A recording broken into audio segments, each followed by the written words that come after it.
tinfoil hat. Oh, what the fuck are you guys even talking about?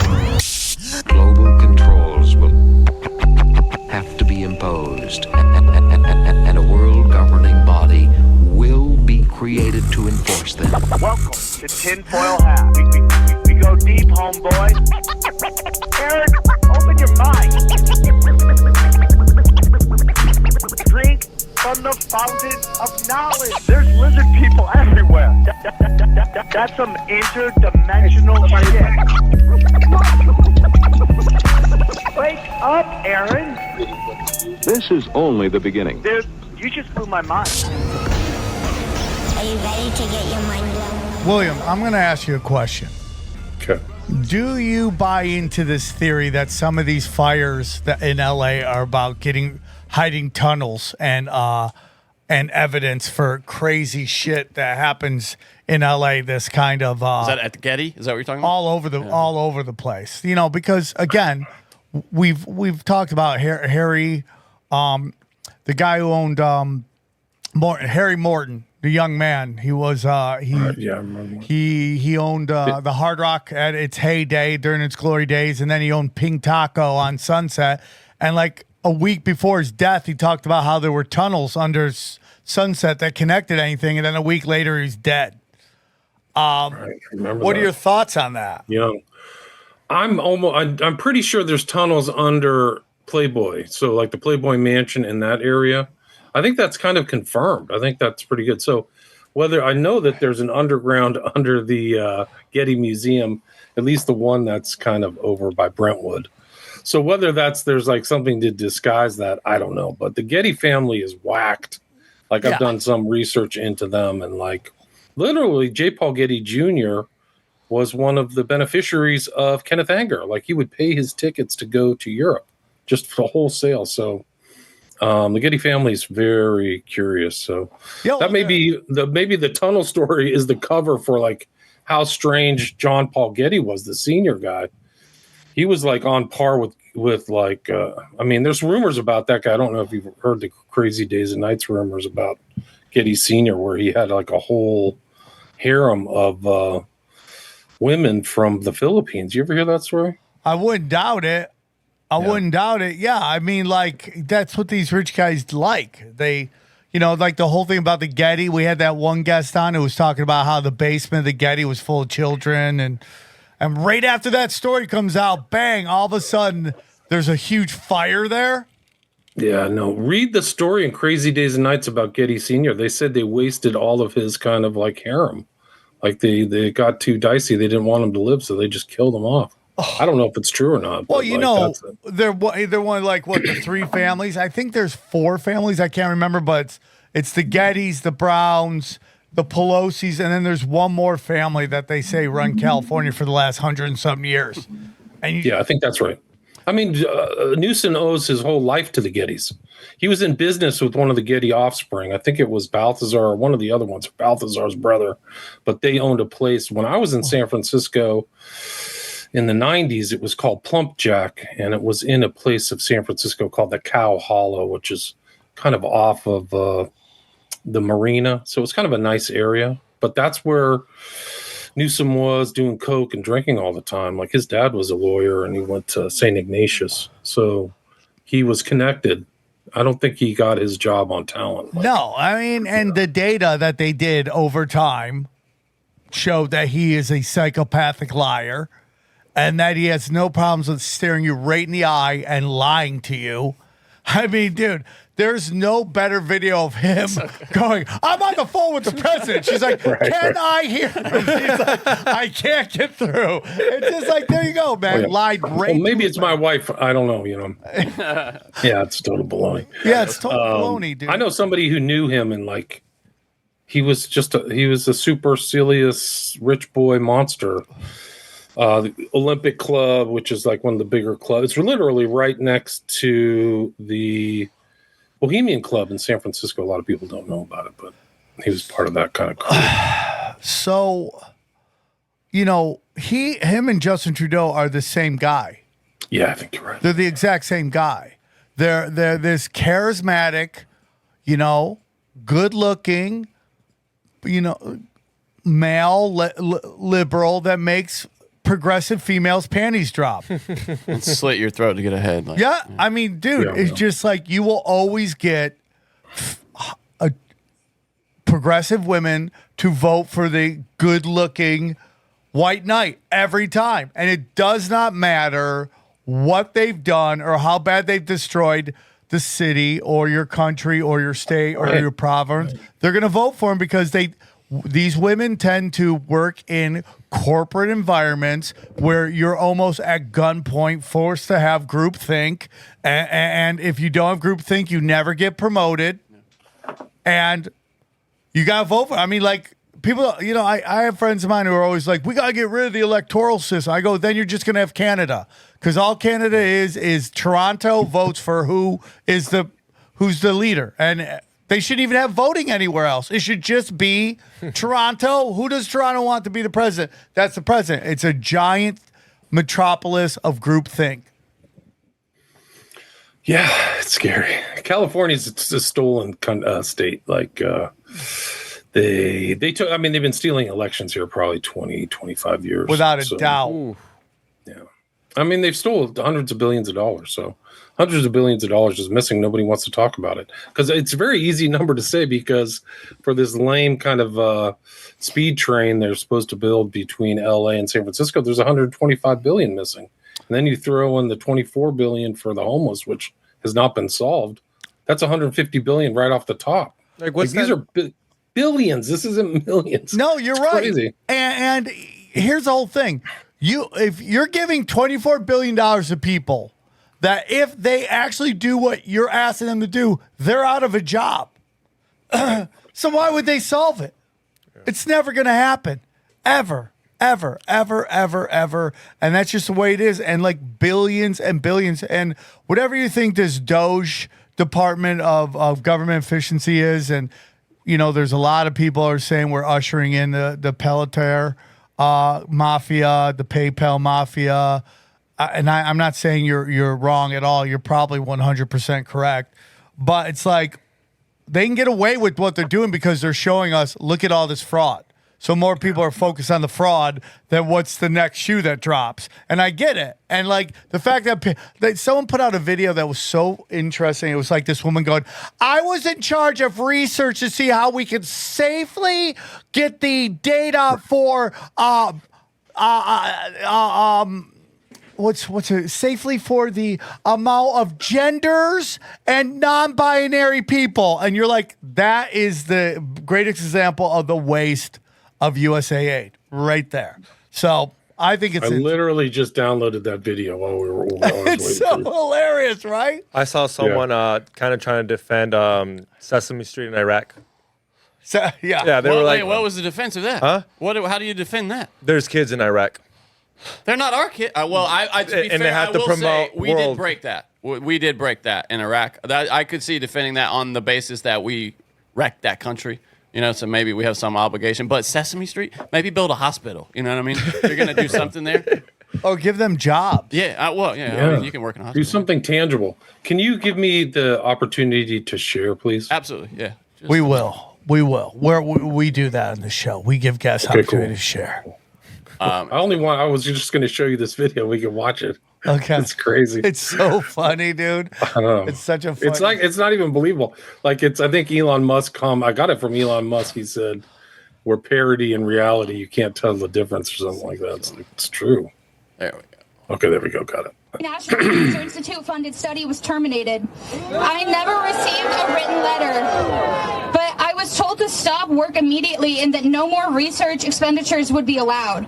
My study to explore how to safely collect sexual orientation and gender identity in cancer care practices was in response to the American Society of Clinical Oncology, the American Medical Association, the U.S. Preventative Services Task Force, and many other national professional standard-setting bodies that recognize that we need better data to create better clinical guidelines for lesbian, gay, bisexual, transgender, queer, and intersex people. Intersex, what's that? Think about that. Stop it. My Stop it. research was That's it. She is saying that we need to do research into queer, non-binary, trans cancer research. You don't agree, Sam? You don't think they get cancer, Sam? Well, I mean, do they get a special kind of cancer? different cancer, Is it that's the thing. different cancer? Is it non-binary queer cancer? Intersex cancer. Is it intersex cancer? It's crazy. He is William Ramsey. He has a great podcast called William Ramsey Investigates. William, welcome back. Thanks for having me. Glad to be with you. William, for those who don't remember your past wonderful appearances, can you tell us a little bit about yourself and where our listeners can find you? Yeah, I have a podcast. It's in the top 0.5%. I guess that's in the top 30,000 podcasts in the world. I have over 1,300 episodes. You can find it on iTunes or Spotify or wherever you find your podcasts. I have 5 documentaries you can find on Patreon and 5 books that you can find on Amazon. You are always cranking out content, and that's why we appreciate you. I always love your tweets, and I try to share them as much as possible. Guys, again, if you want to see me live, I'm going to be in Phoenix, Arizona next weekend, Louisville, Kentucky, Fort Wayne, Indiana. Then I just added Detroit, Michigan. I keep getting asked for Detroit. I'm going to the Comedy Bar. It's a new comedy club there. Tacoma, and then Tacoma by myself. Go to SamTripoli.com. Grab those tickets right there. And a new T-shirt is available. Just so you know, new T-shirt. That's right. Go to T-shirts. Look at that. New T-shirt. Here we go. Drum roll, please. Fuck Zuck is now great, dude. available. You can get the Fuck Zuck T-shirt. That's so good, bro. Because he keeps shadow banning me.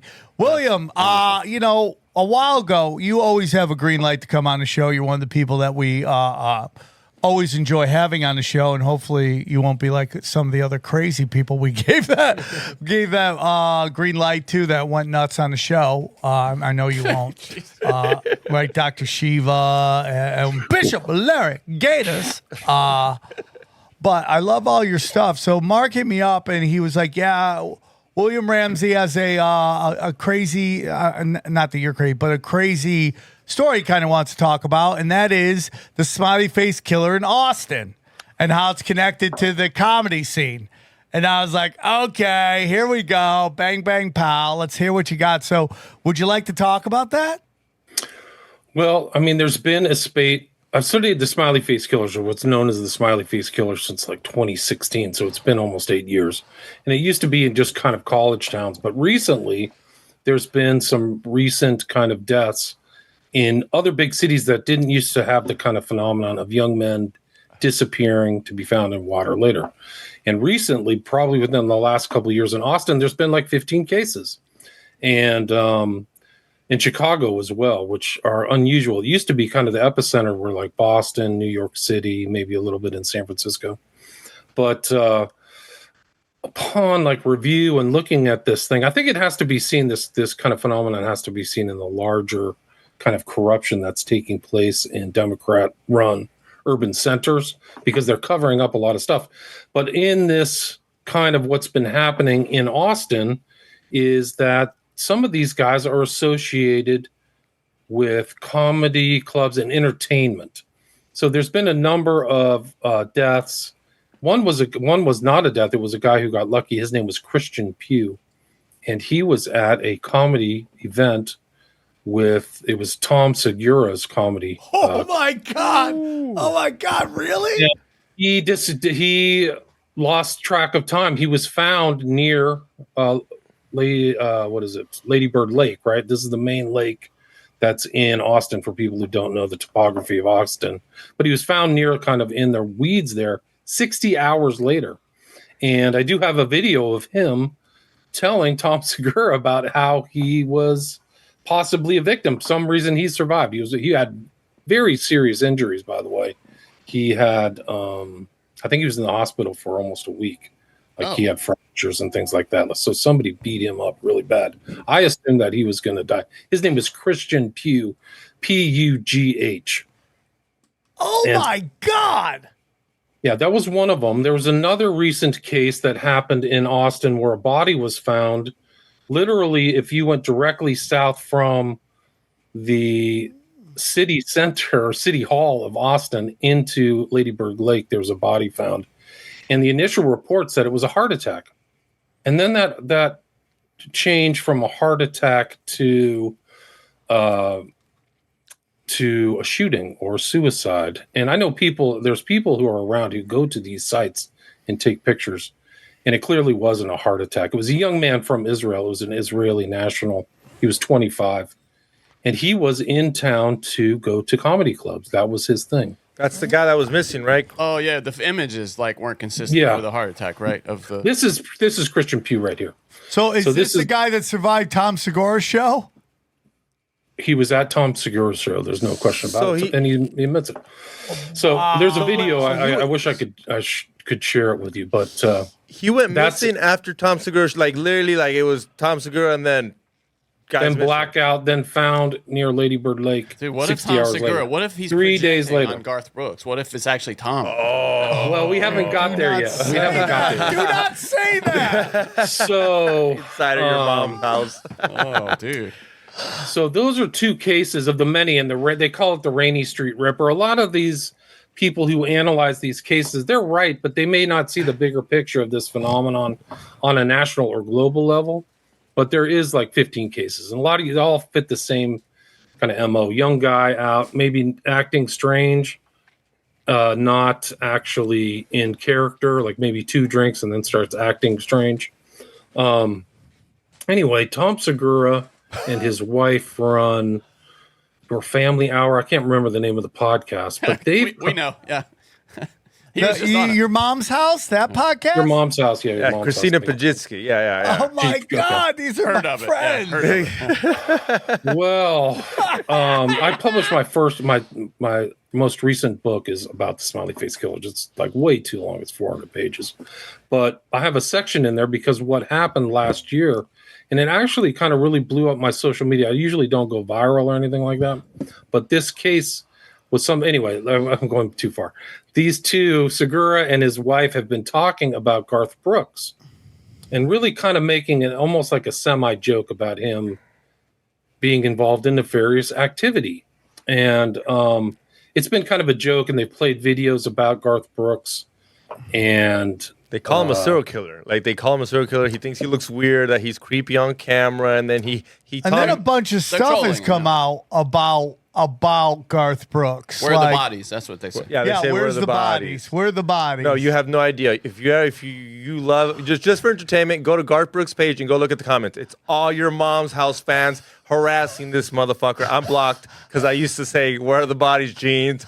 Or I used to participate. That's why I know all about this, but I don't know if it actually is coming true. Oh my God, this is crazy. The videos that they've compiled are weird. Like, I've looked at them. So the ones that Segura and his wife of Garth Brooks are very strange. And there was the Springfield 3, which is Springfield, Missouri, which Branson is like a kind of a center, almost like Nashville. Yeah. It's a place, country music, and maybe middle America people go for entertainment.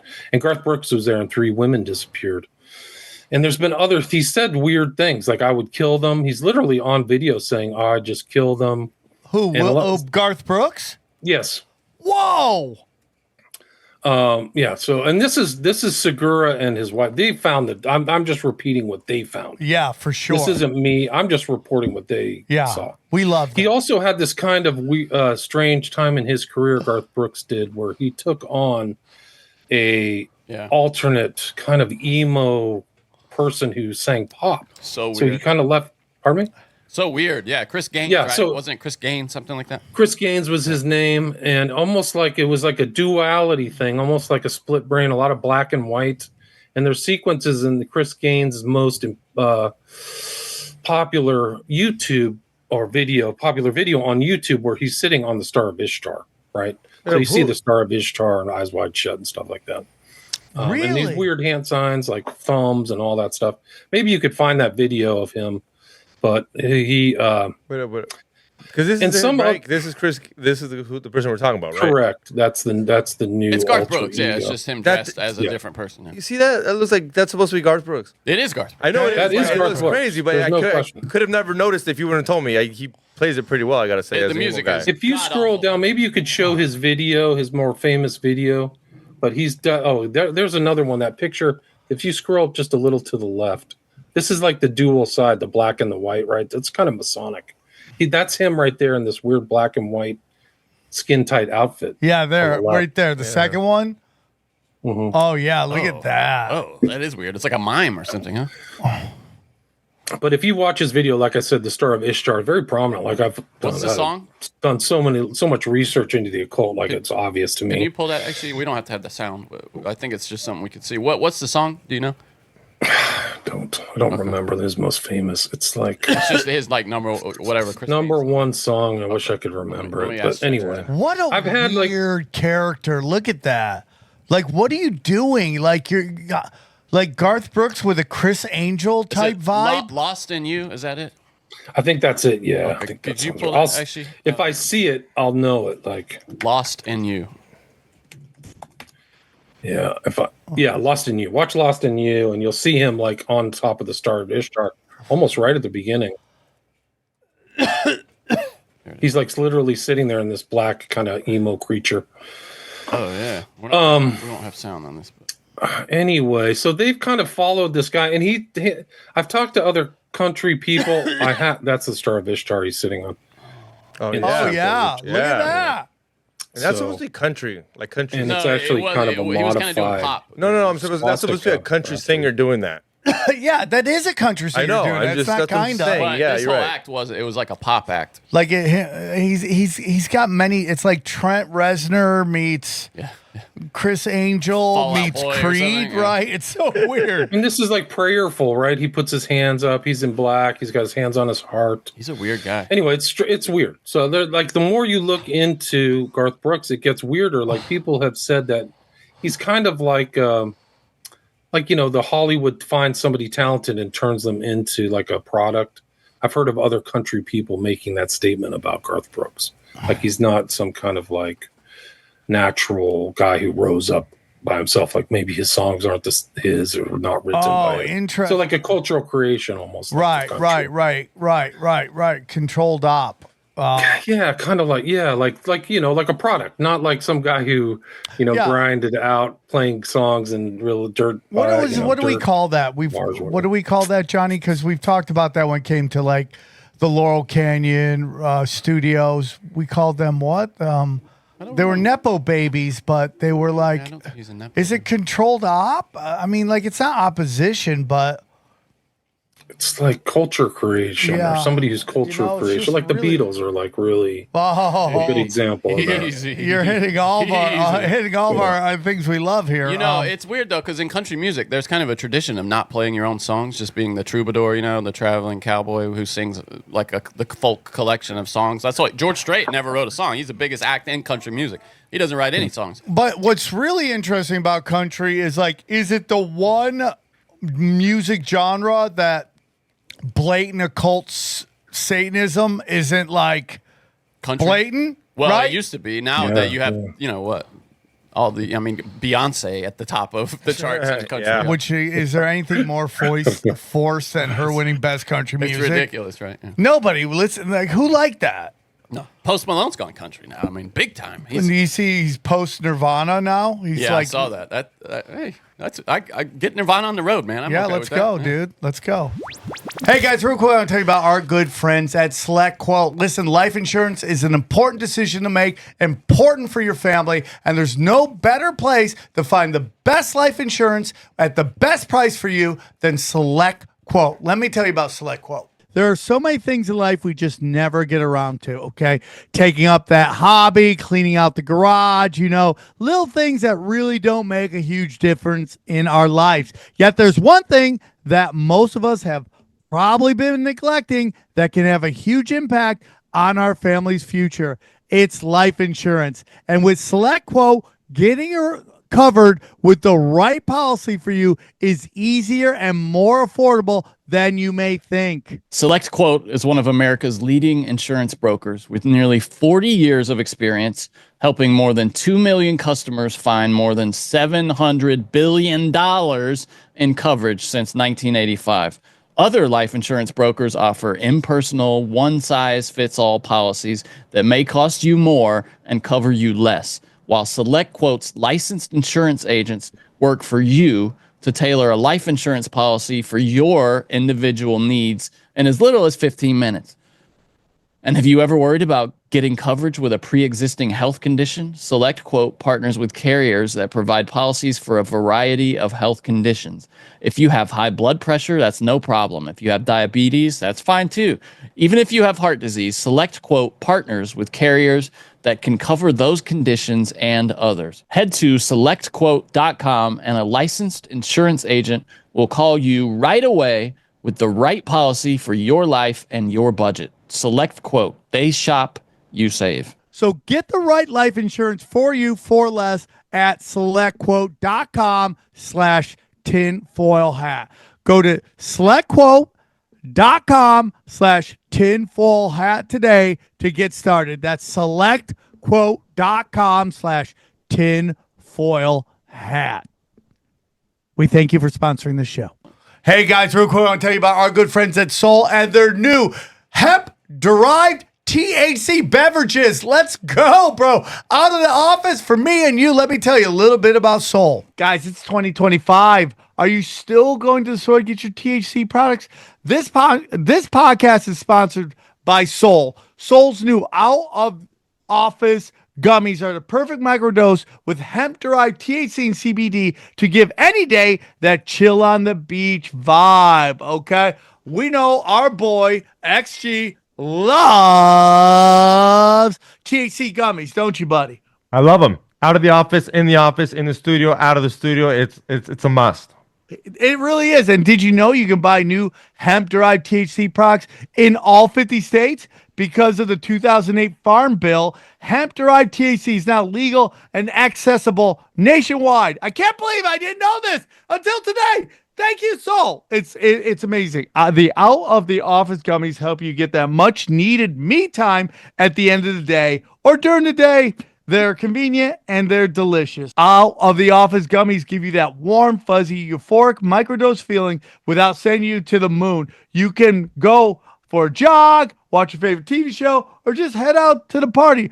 Whatever floats your boat, okay? We love it, man. Soul was founded 5 years ago by brother and sister duo Mike and Angie Lee. Mike is a former world-ranked professional boxer, and Angie is an author and professional speaker who had the desire to create natural alternatives to medications that tackle problems like they deal with themselves, like sleeplessness, anxiety, focus, and pain. And Soul's products are grown right here in the U.S., organically farmed, gluten-free. Let's go. So here's what we need you to do. So if you want to feel the best, head to getsoul.com and use the code TINFOILHAT for 30% off your order. That's 30% off. Use the code TINFOILHAT. One more time, getsoul.com and use the code TINFOILHAT for 30% off. GETSOUL.com. And we want to thank Soul for sponsoring this show. Yeah, I mean, like, so the Seguras, who we love. So Segura and his wife, Christian Pugh's at a Segura concert. This other guy from Israel who's found literally in his underwear in front of City Hall in Austin, amongst the other 18, bodies that have been found there. Like, I have a whole chapter on Austin. I call it like the Austin Rampage, because there were so many. Let me see if I can find a list because it made the national media. So there was Julio Santos in 2015, Randy Lexville 2018, which I did a lot of work on that one. Martin Gutierrez 2018. Pugh was 2019. We just talked about him. Axtel was 2023. Jason John 2023. Jonathan Honey 2023. John Christopher Hayes Clark 2023 April. And then, so those are kind of the ones that have been happening fairly recently. This other, like, I finished this book and then this other guy from Israel passed away, unfortunately. I was in contact with his family. A lot of the families reach out to me because I know so much kind of about these cases and stuff like that. So I was talking to his family, unfortunately. So Austin, the country, and then this whole event happens in Nashville, Tennessee. The disappearance of, his name was Riley Strain was his name. Young guy from Springfield, of all places. I mentioned Springfield earlier. But he went out, I think it was around Valentine's Day of 2024. So last year, let me see when he went missing. Yeah, something like that. And it made the international news. And I was posting a lot because it fit the kind of standard smiley face killer's profile. Young guy out at a bar, gets separated from his friends, and literally disappears off the face of the earth. There was a massive search for him in the water involving like divers, undersea divers, and all this. Where's his body? They never found his phone. And then he magically kind of pops up 2 weeks later down river without his pants on. And he's at this place. Nashville has become kind of a go-to spot, much like Branson. And a lot of those places have very famous country music acts who own their bars there. So this guy, Riley Strain, was at one guy, Luke Bryan's bar, if you know Luke Bryan. But also this guy, there's other famous people there who, own bars as well. So he was at this Luke Bryan bar, disappears. But then, like, there was this who's in town of all people who's in town when Riley Strain disappears? Garth Brooks. Whoa. He's playing a show there. Yeah. Whoa. And Garth Brooks has a bar there, too, as well. Uh-oh. So there's weird ties. It's very, like, what's going on? And what is going on? There is like this psychic who I follow. Somebody sent me her stuff. Her name is Sloan Bella. Yeah, she's been on the show. Oh, really? I didn't know We should that. have her back on. Yeah, you should talk to her about this because she posted something and took it offline because it was a little too spicy, I guess is the way to put it. Anyway, I followed her stuff because I think it was pretty remarkable. I'm not like a person who uses psychics or something like that, but her conclusions about the smiley face killings phenomenon in Riley Strain, I thought just had this real ring of truth to it. But so I wrote a whole chapter about her, and she called it the legions. She thinks that there's like groups of people stalking people, and it's gone on. I just got sent something yesterday about the druggings, mass druggings that are taking place in Nashville, Tennessee, where like almost every night somebody's getting drugged, much like Christian Pugh. Oh, God. And I think that Riley Strain, out of character, he was an experienced drinker. He was a frat member of a fraternity. And so kind of like he actually kind of disappeared kind of early in the night. I think it was like 9 o'clock, which for a college age person is pretty early. But Sloan Bell is very cool. She did a great job on the West Memphis 3. Like I watched her West Memphis 3 stuff and I went, wow. What was her theory? I know your theory, and it's the same kind of the same thing. It was like an occult ritual, and these guys are not telling the truth. So not a lot of people would be willing to take the position she did because it's not a popular position. Yeah, people resist it left and right. They really get upset. There's a lot of pressure. There's a lot of social pressure. A lot of Hollywood people say they're innocent. And it's kind of like what happens in PR where, you create this kind of mass formation of everybody saying the same thing. So if you say something different, it's perceived to be you're, out of your mind or you're, out on your own. I think it's all set up intentionally. Like the West Memphis 3 paid for who came after me, very sophisticated PR guy from New York City. Like, why would you need a sophisticated PR guy, experienced PR guy who's done like major corporations as well, which is telling. But Sloan Bella, I didn't know that you had her on. I wasn't aware of that. I know you had Atwill. But anyway, one of the things, she got this thing, if I can just quote her, she says, the first thing I got with Riley, anyway, I kind of was trying to get there, but Riley, when I was posting on Riley Strain, that was like the biggest spike in my social media. Like I had like millions of people following because it was such big news. But like many of these other things, they didn't perceive the Riley Strain events like within the context of the larger smiley face killers phenomenon. But anyway, if I can quote Sloan Bell, she says, the first thing I got with Riley, which was really super strong, I heard these words straight up like from behind me in the room. There are legions of them is what I heard. So when I was asking about what happened to Riley, I heard this, there are legions of them everywhere. And so she thinks that there's like drugs kept behind the bar. This is all kind of consistent with conclusions people have deduced about smiley face killers. There's drugs that they're giving to certain people for whatever reason. And I think Riley Strain was only in the bar for like 30 minutes before he walked out or got kicked out. There's video of him too. Like, it's very well kept. It gets really weird because when I was researching that, there was this woman nobody knew who kind of injected herself into the Riley Strain disappearance, and she was talking to the chief of police, who came to a really weird conclusion very fast that he accidentally drowned. She was holding up her cell phone, and the cell phone case had the smiley face symbol on it. Like, it was really incredible. Yep. And she was like, when they were doing a police interview, I think we talked about that last time. Yeah, dude. Oh, did we? Okay, I don't remember. That's crazy to me. Yeah. Yeah. So, yeah, no, it gets really crazy. I mean, so this was kind of like the kind of attempt, I mean, to kind of summarize all that stuff, it's the SFK events kind of tied into comedy in Austin, and then this country music scene in Nashville. So your theory is that it's like something's going on in these Democratic cities. I think it goes all the way up into the kind of legal structure and into the medical examiners, yes. And I think it's total corruption. And I think I think they actually, this one example of this Israeli kid in Austin, in my opinion, they are lying.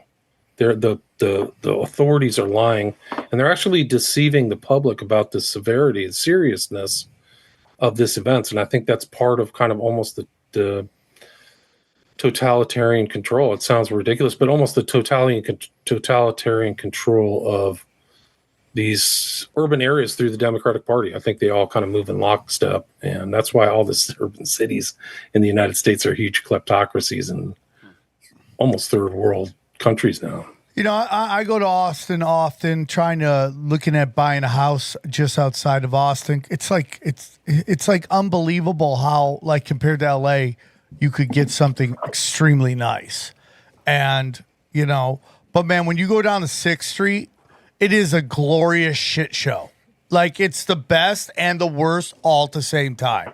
You're like, the energy's jumping. There's young, good-looking people all over the place, but it's also complete chaos. And like the level of like, it's the spectrum of humanity.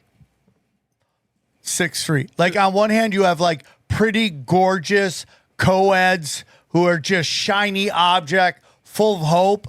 And then you have by far the weirdest, craziest looking homeless people you will ever see in your life. Like they escaped from some laboratory. Like I'm not even kidding, man. It looks like some sci-fi alien homeless shit. You're like, what is your story? And you know it's not good. You know the story's not good. Whatever that story is, it's not good. And that is 6th Street. No, and then let's not forget, men full of testosterone, drunk. There's so many fights. There's just chaos. Like Sam said, it's just full of fucking chaos. And you got cops on horses telling people move because after 2 or 3, you have to get the fuck out of there. Half the security's jujitsu. There's Marines. There's cops on horses. Mexicans. Lots of Mexicans. Some might say too many. No, but the point is, it's like that's a recipe for absolute chaos. It's chaos. And I think a lot of these druggings happen within that environment. Like, there were 3 recent cases in Brooklyn, New York, at like rave areas, like rave bars. They literally happened all in sequence within a month of each other. So it happens in this kind of deaths happen in those environments. And you kind of have to think, like, what happened to the people who got drugged and survived or didn't get to tell their whole story. So, I do think that, it was the Brooklyn Mirage was the name of the bar that like 3 guys ended up in water in a month. In a month? And I bet you people still go into that bar. Yeah, like, all the time. It's huge. It's like a huge nighttime. It's in like the, manufacturing district. It's in one of those type of environments. So you have all kinds of people wandering around. If you look into like Jeffrey Dahmer, that's what he did. He went to these gay bars and drugged people, I mean, I've heard really of bartenders. Sketchy. I've heard of bartenders be like, "Oh, that guy, he's roofied people before." But you can be a bartender. "Oh, I'm a roofie this guy. Keep an eye on him." You see him walk out. You're shit. Yeah, you can literally plan the whole thing when people are that wasted. So is it like twinks that they're going after? Or is it just young dudes, or like what are they going after? I think it's a gay thing. I think at least in the smiley face killers, if you're gonna like narrow it down to like a group, it's definitely college age men. I think that's what they find attractive, and I think like Sloan Bella says, they're making snuff films with these guys. Like they film them, and I think that's real. I think she's probably right. I think that makes sense, and it kind of ties into this one criminal case I studied. Which book was it? I think it was my last film was called The Family out of Adelaide. It's like the fourth largest city in Australia where men were abducting teenagers and young men, drugging them and then keeping them for a while, abusing them and then discarding them. So I think it's that dark. Like that's the smiley face killer phenomenon. I think that's what happened to Riley Strain. That's why they couldn't find his body for a week or 2 weeks is because it wasn't in the water because they checked the water. Oh, you're right. So, they always can't find it. They always somehow appear in the water. It just appears. Yeah, after and the body should be fully what is it? Decomposed from the water or something. Yeah. So a lot of these guys don't even have decomposition. Like there's one famous case I studied, Dakota James in Pittsburgh. He didn't have any decay in his body. He was missing for 40 days. So where was he? And all these guys have the same kind of elements. Some of them have like worms on their body. So that means they died outside the water and placed in water. So this is kind of a big trick, but it also allows them to kind of the police and stuff to just wrap it up and, close the case. And I think that's what happened to Riley Strain. Like they don't want to look into this because I do think it involves kind of rich, powerful people with resources are doing these kinds of crimes. And that's kind of their thing. But it is interesting. Sloan Bella says this whole thing started in Chicago with music executives, so that kind of makes sense. It ties into some of the other stories that I've heard. But it's she mentions black SUVs like Escalades, and that ties actually into the Dakota James case. I doubt she knows the details of the Dakota James case. She may, but if she doesn't, that's like a real incredible intuition because some kind of black SUV was stalking Dakota James. And then she says that this would be actually very consistent with this other cases, the Adelaide case, the family, is that she's saying things. I bet she doesn't know like all the research that I've done because it's correlating almost directly with like the research I've done. But she says that their bodies were almost meticulously cleaned so that their hair was groomed and they not find water in the lungs. And sure enough, there was a report from the medical examiner that there was not water in the lungs of Riley Strain.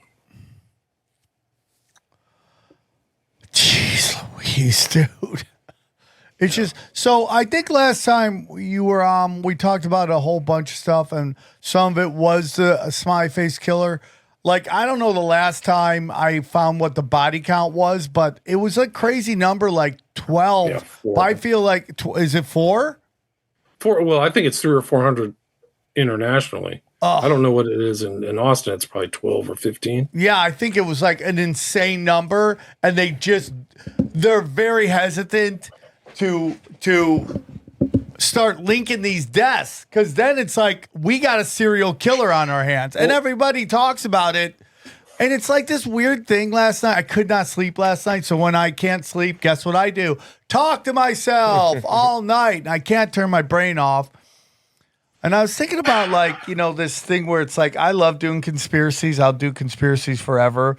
But the desire to like wake people up is kind of like gone away because like, how much do you have to scream, before you realize nobody's listening, right? Now the listeners of the show do.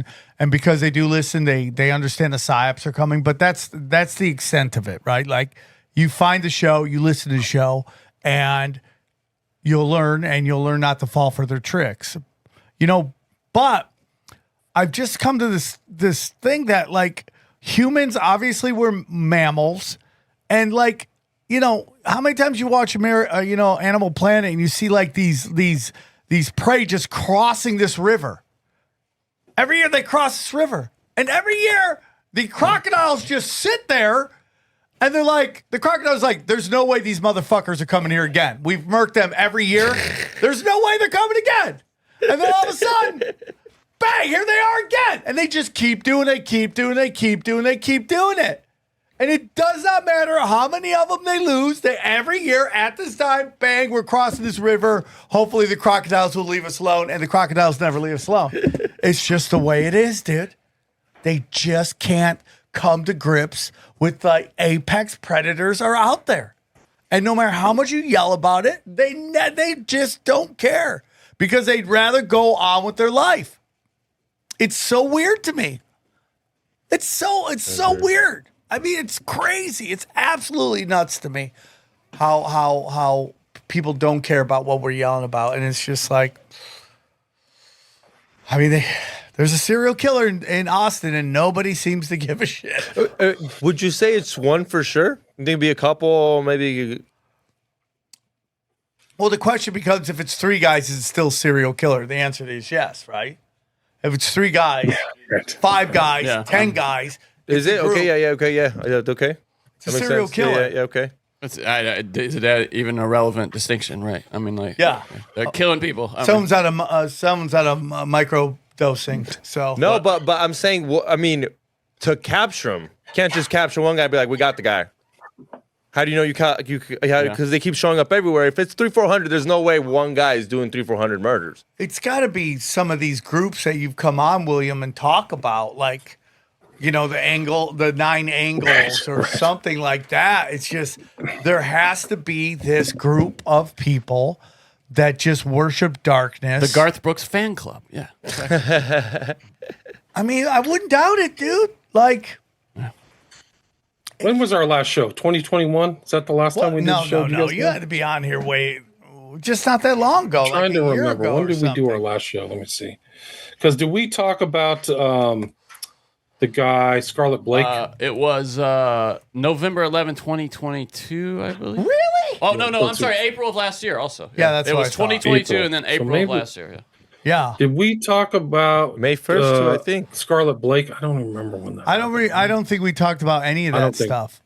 Have you guys followed this whole transsexual murder cult type thing? I'm going to interview a guy about it, but I'd love to hear more about. Like, it's just crazy, dude. I mean, here's the thing. This is what's interesting. So, you know, a lot of people are traveling around a lot.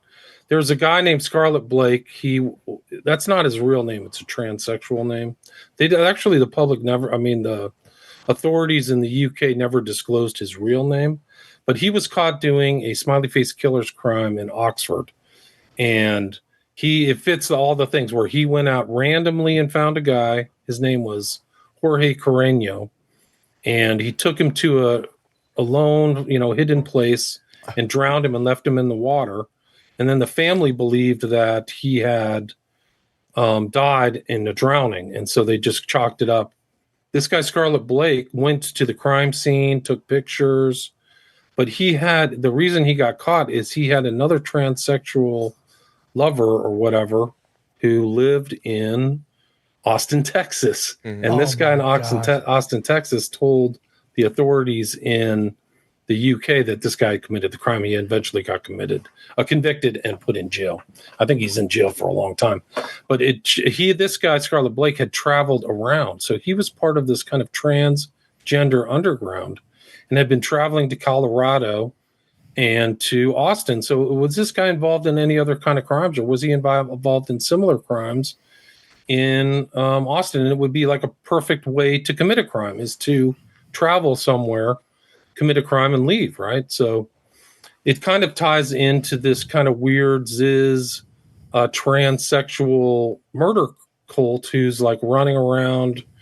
They've killed people in California and then killed a border guard, I think, in either New Hampshire or something like that, Vermont.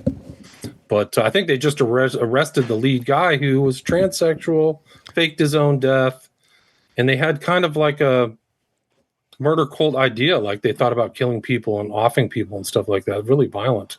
Yeah, and it gets into this whole thing where like we were forced at gunpoint to think trans are unicorns. And I don't hate trans. Live your life. Just stop trying to read the kids. Use the men's bathroom. Stop trying to read the kids. That's it. You can live your life. But this notion that like they're kind of these Zen unicorns out there. And you're like, the guy on Santa Monica Boulevard with the haunted wig doesn't seem to be Zen at all. And there seems to be, again, this gets into this USAA shit where they're like astroturfing satanic shit and making us believe it's like some kind of like spirituality. And it's like, in reality, it's like dark energy, dude. It's like really dark energy. I don't know if you've seen this, William, but you know, I'm a Christian. I think Johnny's Christian. Are you? What are you? Catholic. What? You're Catholic. Okay. So you're Catholic. Sorry about that, actually. Sorry about that. It'll get better. But they had the black lesbian from Wicked is now playing Jesus Christ. What? In Jesus Christ Superstar. Oh, okay. Whatever. What is Jesus Christ Superstar? I mean, that's kind of a silly, kind of an a sacrilegious thing anyway. So right, that's what everybody's saying. But still, I mean, it's just again this thing where they like Hollywood, the progressive left, always want to like try to press us at gunpoint to accept this thing that which instantly our instincts reject. I mean, Last Temptation of Christ. You know, I mean, they've been doing it a while. It's And then they cry about like, oh, there's all this hate everywhere. There's so much hate. I'm like, well, it's pretty much everywhere all the time. Show me a group, I'll show you hate. I mean, people hate clowns and the Amish, right? Who hates the Amish? I love the Amish. Dude, people are like, fuck the Amish. Really? I think so. I'm sure there's somebody is. I think you're looking too deep into it, but I love the Amish. I mean, there's a video out there of Freddie Mercury and David Bowie singing Under Pressure a cappella. This is so funny. And it has like 300 dislikes on the video. Like 300 people said, fuck these guys. And it's amazing. And it's the most amazing video you will ever watch in your life. You will never hear better vocals in your life. 300 people said, fuck these guys. You know? Insane. So everybody gets it, but it's like this constant pressing, this constant pushing. And then it's like, how deep and dark does it go? You know, bringing back Christina Pajinski, she was having a debate with Tom on Your Mom's House, and they brought my name up, which was hilarious because they, you know, because she was bringing up the Marcone thing with the trans wife. Yeah, Bridget Marcone. And Tom was basically like, who cares, I think, based on like somebody was telling me on the internet. And she was like, because they're protecting pedophiles. And he goes, who are you talking to, SamTripoli? And I go, yeah, probably. Good job, Christina. Because that's exactly what's happening here. At the worst, he's a pedophile. That's at the best, he's a pedophile. At the best. Because he definitely, he was his babysitter, something like that. He used to take care of them when they were little kids. It could get even worse. He could be Marcone's dad. Yeah. Candace Owens goes deep. She does like our episode 5. I think she's everyone's like begging her to do Michelle Obama. Oh. Right? I don't think if you extrapolate that beyond Macron, a lot of these guys have sketchy backgrounds. So does Trudeau. And there's a picture of Keir Starmer with Jimmy Savile. Like, I mean, this is crazy stuff. What are these guys? These guys are all getting groomed from a very early age. Is that possible? Is that plausible? Because it sure looks like it. Like all these world leaders are like. William, I think so. I think they get these Gates program type classes and they start to figure out who the hell is a psychopath. So like, who the hell is a conformist? Who the hell is a liar? Like, that's how they knew Gavin Newsom would be perfect. And then on top of that, he's good looking. Like, that's it. You know, it's like, you know, I mean. That's the system in the UK. It used to be for the empire. You know, they had this kind of private school system. And those guys were all groomed. Like Churchill, he was able to pull the trigger on killing millions of people. Like, oh, Churchill can do it. Yeah, he can bomb Dresden and starve out millions of Indians and all this stuff, which is what he did for the empire. Like, incredible. It's crazy. He was there when they sacked the Boers in South Africa, like all kinds of crazy stuff. They literally built like concentration camps for the Boers. Guys, listen, we have a giant depopulation problem out there, and the only way to make it happen is to shoot up the club. That's right, Boner City. Get hard now. Let me tell you about an American company, Blue Chew. Listen, you got to get rock hard for the future. And the only way we can do that is Blue Chew. Blue Chew is an online service that delivers the same active ingredients as Viagra, Cialis, and Levitra, but for a fraction of the cost. The process is simple. Sign up at bluechew.com. Consult with one of their online medical providers, and once you're approved, you will get your prescription within days. Blue Chew tablets are made in the USA, and prepared and shipped directly to your door. The best part, it's all done online. That means no visits to the doctor's office, no awkward conversations, no waiting in line at the pharmacy. Cannot stand that. Thank you, Blue Chew. You take them anytime, day or night, so you can plan ahead or be ready whenever the opportunity arises, okay? Blue Chew is for Americans. Blue Chew wants to make men rock hard. They told me that's our mission. That's the mission, okay? They will not stop until every man is bricked up like a brick shit house, okay? Till every tent is pitched. Till every rod is raised. Make life easier by getting harder and discover your options at BlueChew.com. And we've got a special deal for our listeners. Try your first month of Blue Chew free. Visit BlueChew.com for more details and important safety information. And we thank Blue Chew for sponsoring the podcast. It's crazy to think they have like scouts out there in middle school looking for psychopaths. Like, oh, 100%, perfect, dude. Governor. And then there's trauma-based mind control, too, especially in the UK, for example, because those schools were super brutal. It's like another brick in the wall times 10. Like, there's all kinds of, like, sodomy and beatings and all kinds of crazy stuff. Yeah, I mean, you talk about, Paris Hilton talked about, she went to this private school and they lit her up all the time. And then once you get them, you break them spiritually and morally, then you send her out and she's doing homemade pornos, which kind of kicks off the OnlyFans, like, genre slowly but surely, right? This like, why do I need to work? Why do I need a pimp? Why do I need to work for a studio? I could be my own adult film star, which is again corrupting society.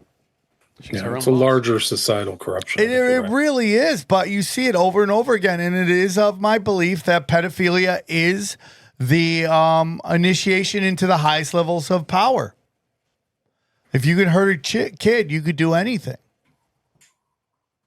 That's where it goes. It's the blackmail, too. I think that's the only way to blackmail anybody anymore. Gay isn't enough, or like financial crimes or something doesn't get you able to manipulate people. It's through Epstein networks and things like that. But, I mean, take a look at this. Like, up until recently, Blake Lively has successfully destroyed her husband's career. Like, he is now everybody's coming out about what a piece of shit Ryan Reynolds is. Like, we thought we had almost perfection. We're not talking Jesus Christ perfection, but we're talking about an incredibly good-looking guy, super shredded, with ugly people comedic timing. And it turns out he's a piece of shit. Right? I mean, maybe you get that big, it's hard not to be. Maybe. I don't know. Right? I think he's a billionaire. I think he's worth billions. Yeah, he's got Mint Mobile. He owns a soccer team. He's doing all this stuff, you know. So we love Mint Mobile. We do love Mint Mobile. Mint Mobile is a great sponsor of this show. Their owner might be a little shady. Who knows? We don't care. We do care. We do care because we love the people. We want people to be nice. But the reason I bring that up is like the reaction of Hollywood to a white adult female actress feeling uncomfortable versus pedophilia is very telling, right? Yeah. I have a joke about how I had a girlfriend who had a consensual, non-consensual fantasy, and I asked her in college. I go, "What's your fantasy?" She goes, I have a rape fantasy," and I go, "Well, you're gonna have to sign some documents because it sounds like your fantasy ends with me in jail, right?" And I turn it into a joke. If I put that out, there's a chance I could get in trouble. Yet there's these comedians out there constantly doing pedophile jokes, kiddie porn jokes, and nobody says anything. Yeah. It's crazy, right? So I just think it's very interesting. And, and then I want to get into the next thing I wanted to talk to you about. And this is that I wonder, buddy, William, if any of this stuff is ever naturally occurring. Now, I'm not saying that there isn't naturally people who murder people. Like, I think that happens more than, we would like to believe, but I think it happens a lot. But like, there seems to be this hidden hand that kind of influences culture. And some of it is drug culture, some of it is sex culture, some of it is violence culture, some of it is murder culture, some of it is serial killer culture. And the question becomes, like, would that happen naturally if there wasn't the CIA, the FBI, military intelligence, and all that stuff? What are your thoughts on that? Well, I think that it's really like the world is run by Satanists, so Luciferian values, and they're going to support and finance all these transgender things and all this stuff to break down society for whatever their purposes are. So I think that that's just their moral outlook. So I think that it wouldn't be as prominent as it is now without the support of people like that. Like, I think Soros, Gates, a lot of these characters are very dark actors, Masons, and probably even post-Masons and stuff like that. Obama too is another kind of person almost in the vein of Newsom and Trudeau, who's kind of brought up. Charismatic. Yeah, charismatic. He's not very smart. He has to talk off a teleprompter. He can't talk extemporaneously. And I think his actual background, his college career is fake. Like, nobody ever saw him at Columbia. So, and he was kind of there was this aspect of privilege. Where have we heard that? Yeah, a lot of places. But like, he just became the editor. No. I'm not saying what you're saying is. So we've he heard didn't a lot. earn it. So he's all the stuff he didn't earn. So I think he's a front to, like, somebody else smarter than him is doing most of his decision making. What I meant by William, what I meant by where we heard that before, that's George Bush Jr.'s military experience, where it's like nobody remembers him on the base ever during when he said he was in the military. And you even go to his father, right? His father, the famously getting shot down, where they're like carrying him, he's crawling back up onto the giant warship, and like his story changed like 5 different times about what happened.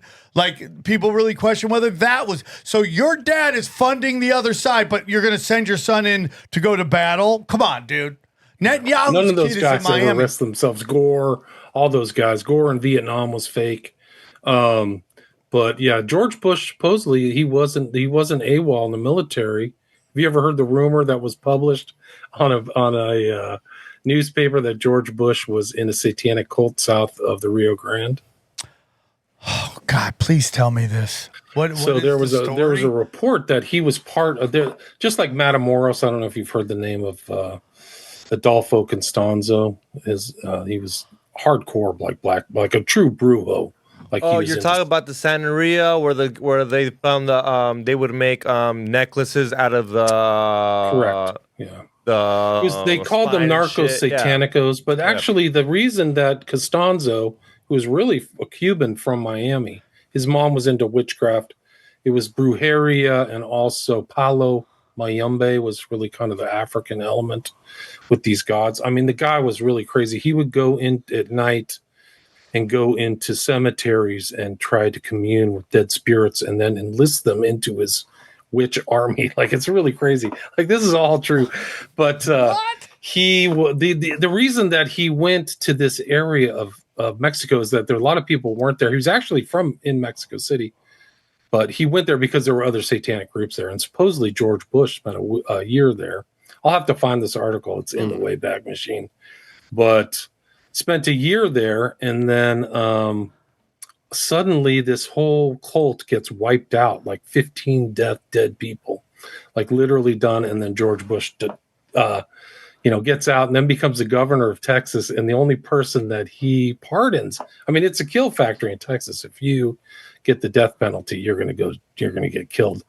But the only person that he lets out is another serial killer, right? Or a serial killer.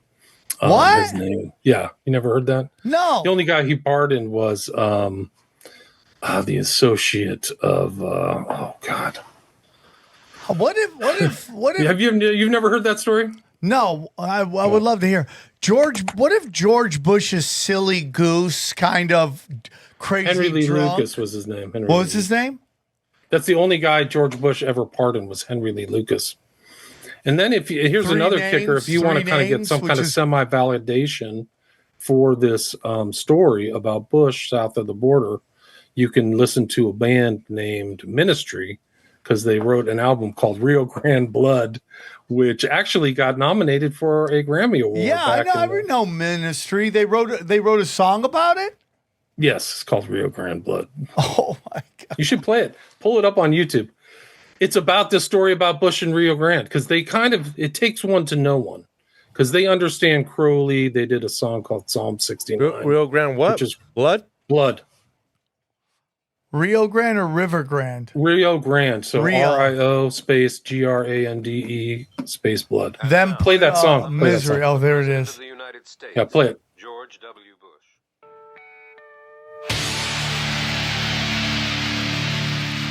Play I it. adopted sophisticated terrorist tactics, and I'm a dangerous man. You can't hear it.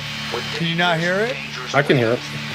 I want to drain the coal resources in America and foreign sources of crude oil. I am a weapon of mass destruction. I'm a brutal dictator. And I'm evil.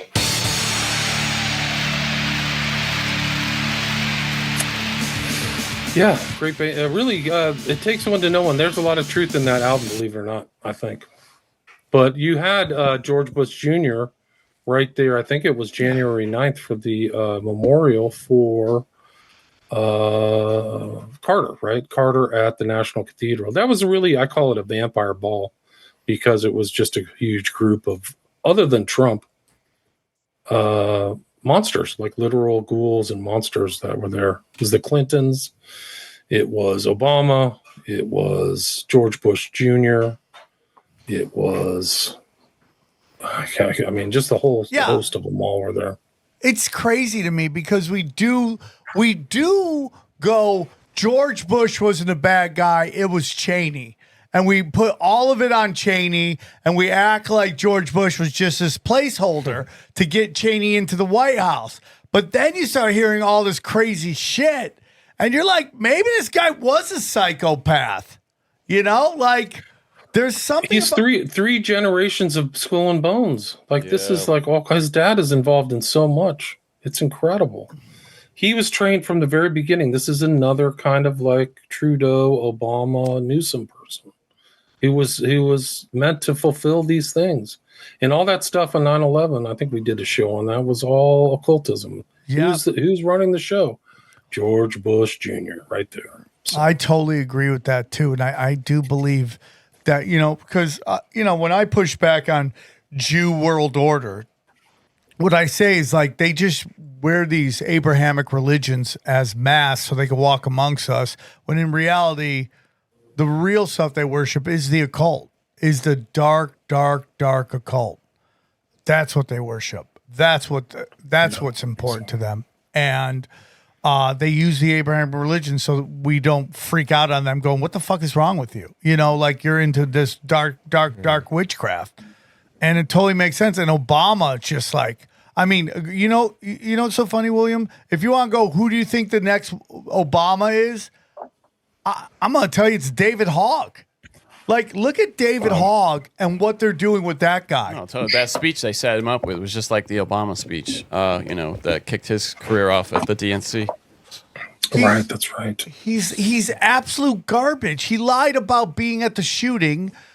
He gets caught lying about. He gets caught left and right. And sometimes I wonder if that's nonlinear warfare, so they put it out so we all fight with each other. And then he couldn't even get into UCLA, and he got called into Harvard. It's so obvious that they're setting him up. And, regardless of what you think of him, he could be seen as a good-looking guy, right? But he has an ounce, like not even a fraction of the charisma of Obama. Yeah. Like he's not. If they think he can beat that guy, I just don't see it. I do agree with you that they're setting him up. Nothing about him is authentic. No. His dad was FBI. He rings hollow, too. He rings really hollow. He's already gotten busted in a scandal where he's taking 6 figures from a GMO. Yeah.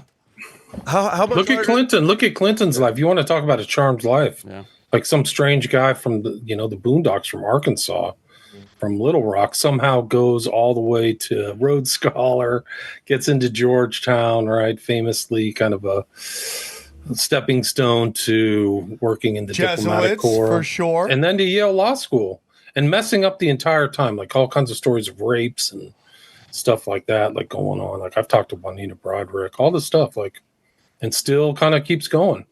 So I mean, I'm telling you, when that whole Clinton thing, I mean, Carter death is really something else because it takes place in a church, or ostensibly a church, like it's the Memorial Church of D.C., and you just have guys with dead bodies all around them, all there. Dude. Clinton, Bush, millions of people by Bush. Obama sacked what? Libya, Yemen, drone strike 5,000 people casually.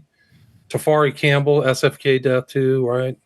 I mean, it goes on and on. It's crazy. You have to watch. You should go back and watch it. It's really important because Melania cannot control herself. She's freaked out. These are the people who tried to grease and blow her.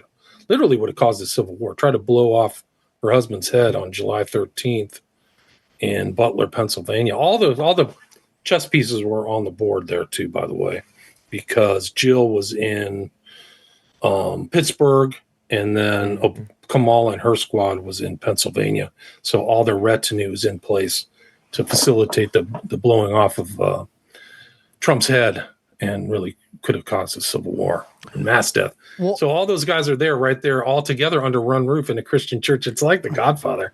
And she's freaked out. You got to see Melania. She cannot control herself. She just like she's in a ghost, like a freaking like hellscape or some kind of like haunted house. Isn't that a famous thing that Barron Trump said to Trump? I know you tried to kill my father. He said it to Biden. Yeah, I think he said something to him, and Biden or the fake Biden, whoever that Biden is. I think Biden's dead. I think he actually is in a coma or something's going on. He's either dead or in a coma or not. Like he comes in and out of consciousness or something. So I think they have multiple doubles of that guy. I think you're right. I think there are. I mean, Sam, you could see that one where they roll out this guy. He's like 6'4". They roll him out of the White House, and they deliberately plant him in the front because he's so tall and his legs are so much longer than the real Biden. And he's too lucid. Like certain things, it's weird. It's like, okay, this guy can barely finish a sentence, and then this guy rolls out and he starts talking normal. It's fake. It's unbelievable. The whole Biden administration was. How about Black Biden, where there was a guy in a mask, and then under it was so obviously a black guy, and you're like, "What?" Nothing would surprise me. Did you ever see the one clip where he's rubbing the mask in the back of his head? Yeah. And it's clearly latex. Yeah. It's just not believable. They can just gaslight you and present this fiction to people, and they just wouldn't believe it. Again, they're get you rolling not a to dude out believe in a your mask. eyes, your They ears, or the wisdom of your experience. Now, you want to come on and talk a little bit of Catcher in the Rye. Like, what do you want to talk about? I've been doing some recent work on Catcher in the Rye. So this book came out in 1951, after World War II, kind of the beginnings of the Cold War. And I did some work on it because somebody was like debating with me online about Chapman, who supposedly killed John Lennon in December of 1979, I believe it is, or 1980. And they said like, oh, this book didn't have influence on Chapman. So I did some research. This is in April of 2024. And clearly Chapman has, like, he's very obsessed with this book. He carries it around with him. He buys it the day of the killing of Lennon, but he also carries it in court. He makes all these weird pronouncements. And then I was kind of doing then all this stuff with around the killing of Trump happened, right? So like this stuff I just mentioned, Crooks, who I don't even know if it's the real guy, somebody who got shot in Butler. And then Ruth came from Oahu, where literally about 4 or 5 miles where Chapman was from, and had the same kind of MO. Chapman, if you don't know the whole story, he kept flying from Hawaii to New York. He was there 2 months before the shooting in New York, and then he flew back. So he had a lousy, like, that's not a nice way to work. He worked as a janitor. So he had all this extra money somehow, and he was flying around on expensive planes from Oahu, and he worked in supposedly a janitor for a hospital, which there's more to that story. But anyway, this Ruth guy who was the second, if you remember, the second attempted Trump assassin who tried to take a shot at Trump on a golf course. He was in the Ukraine, had pink hair. Right. Yeah, the whole bit. So kind of acting strange, older guy, but also kind of fit the kind of Chapman profile of like popping up in strange places. So that happened. It led me to kind of really want to study the book in itself. So I really studied The Catcher in the Rye, and it kind of blew me away. Like, this book is so full of like programming and psychological states that it made me think about these other shooters. So then I've been doing shows on Catchers in the Rye. So it's been Chapman, Hinckley. So the Chapman attempted killing of Lenin. Well, they say he killed Lenin. I think he was like Oswald. He was just there on the site. So he supposedly shot Lenin in December, and then Hinckley tried to kill Reagan, if you remember, 3 months later in D.C. And something very profound happened. Maybe a whole show, but I have a bunch of slides on it. I don't know how much time you have. Yeah, but we can do it. You want to do it? All right. Yeah. Real quick, as you looked that up, Hinckley was the first person to be able to use insanity as a plea. And then the guy who shot Lenin tried to use it as well, and they didn't let him use it. And the question goes, why does Hinckley get to do it? Oh, because he's a Bush. Wow. Yeah. Well, the other thing is that it's very fortunate, and there's weird ties between Chapman and Sirhan. So it's actually kind of timely, considering that RFK Jr. is now a member of the Bush administration, right?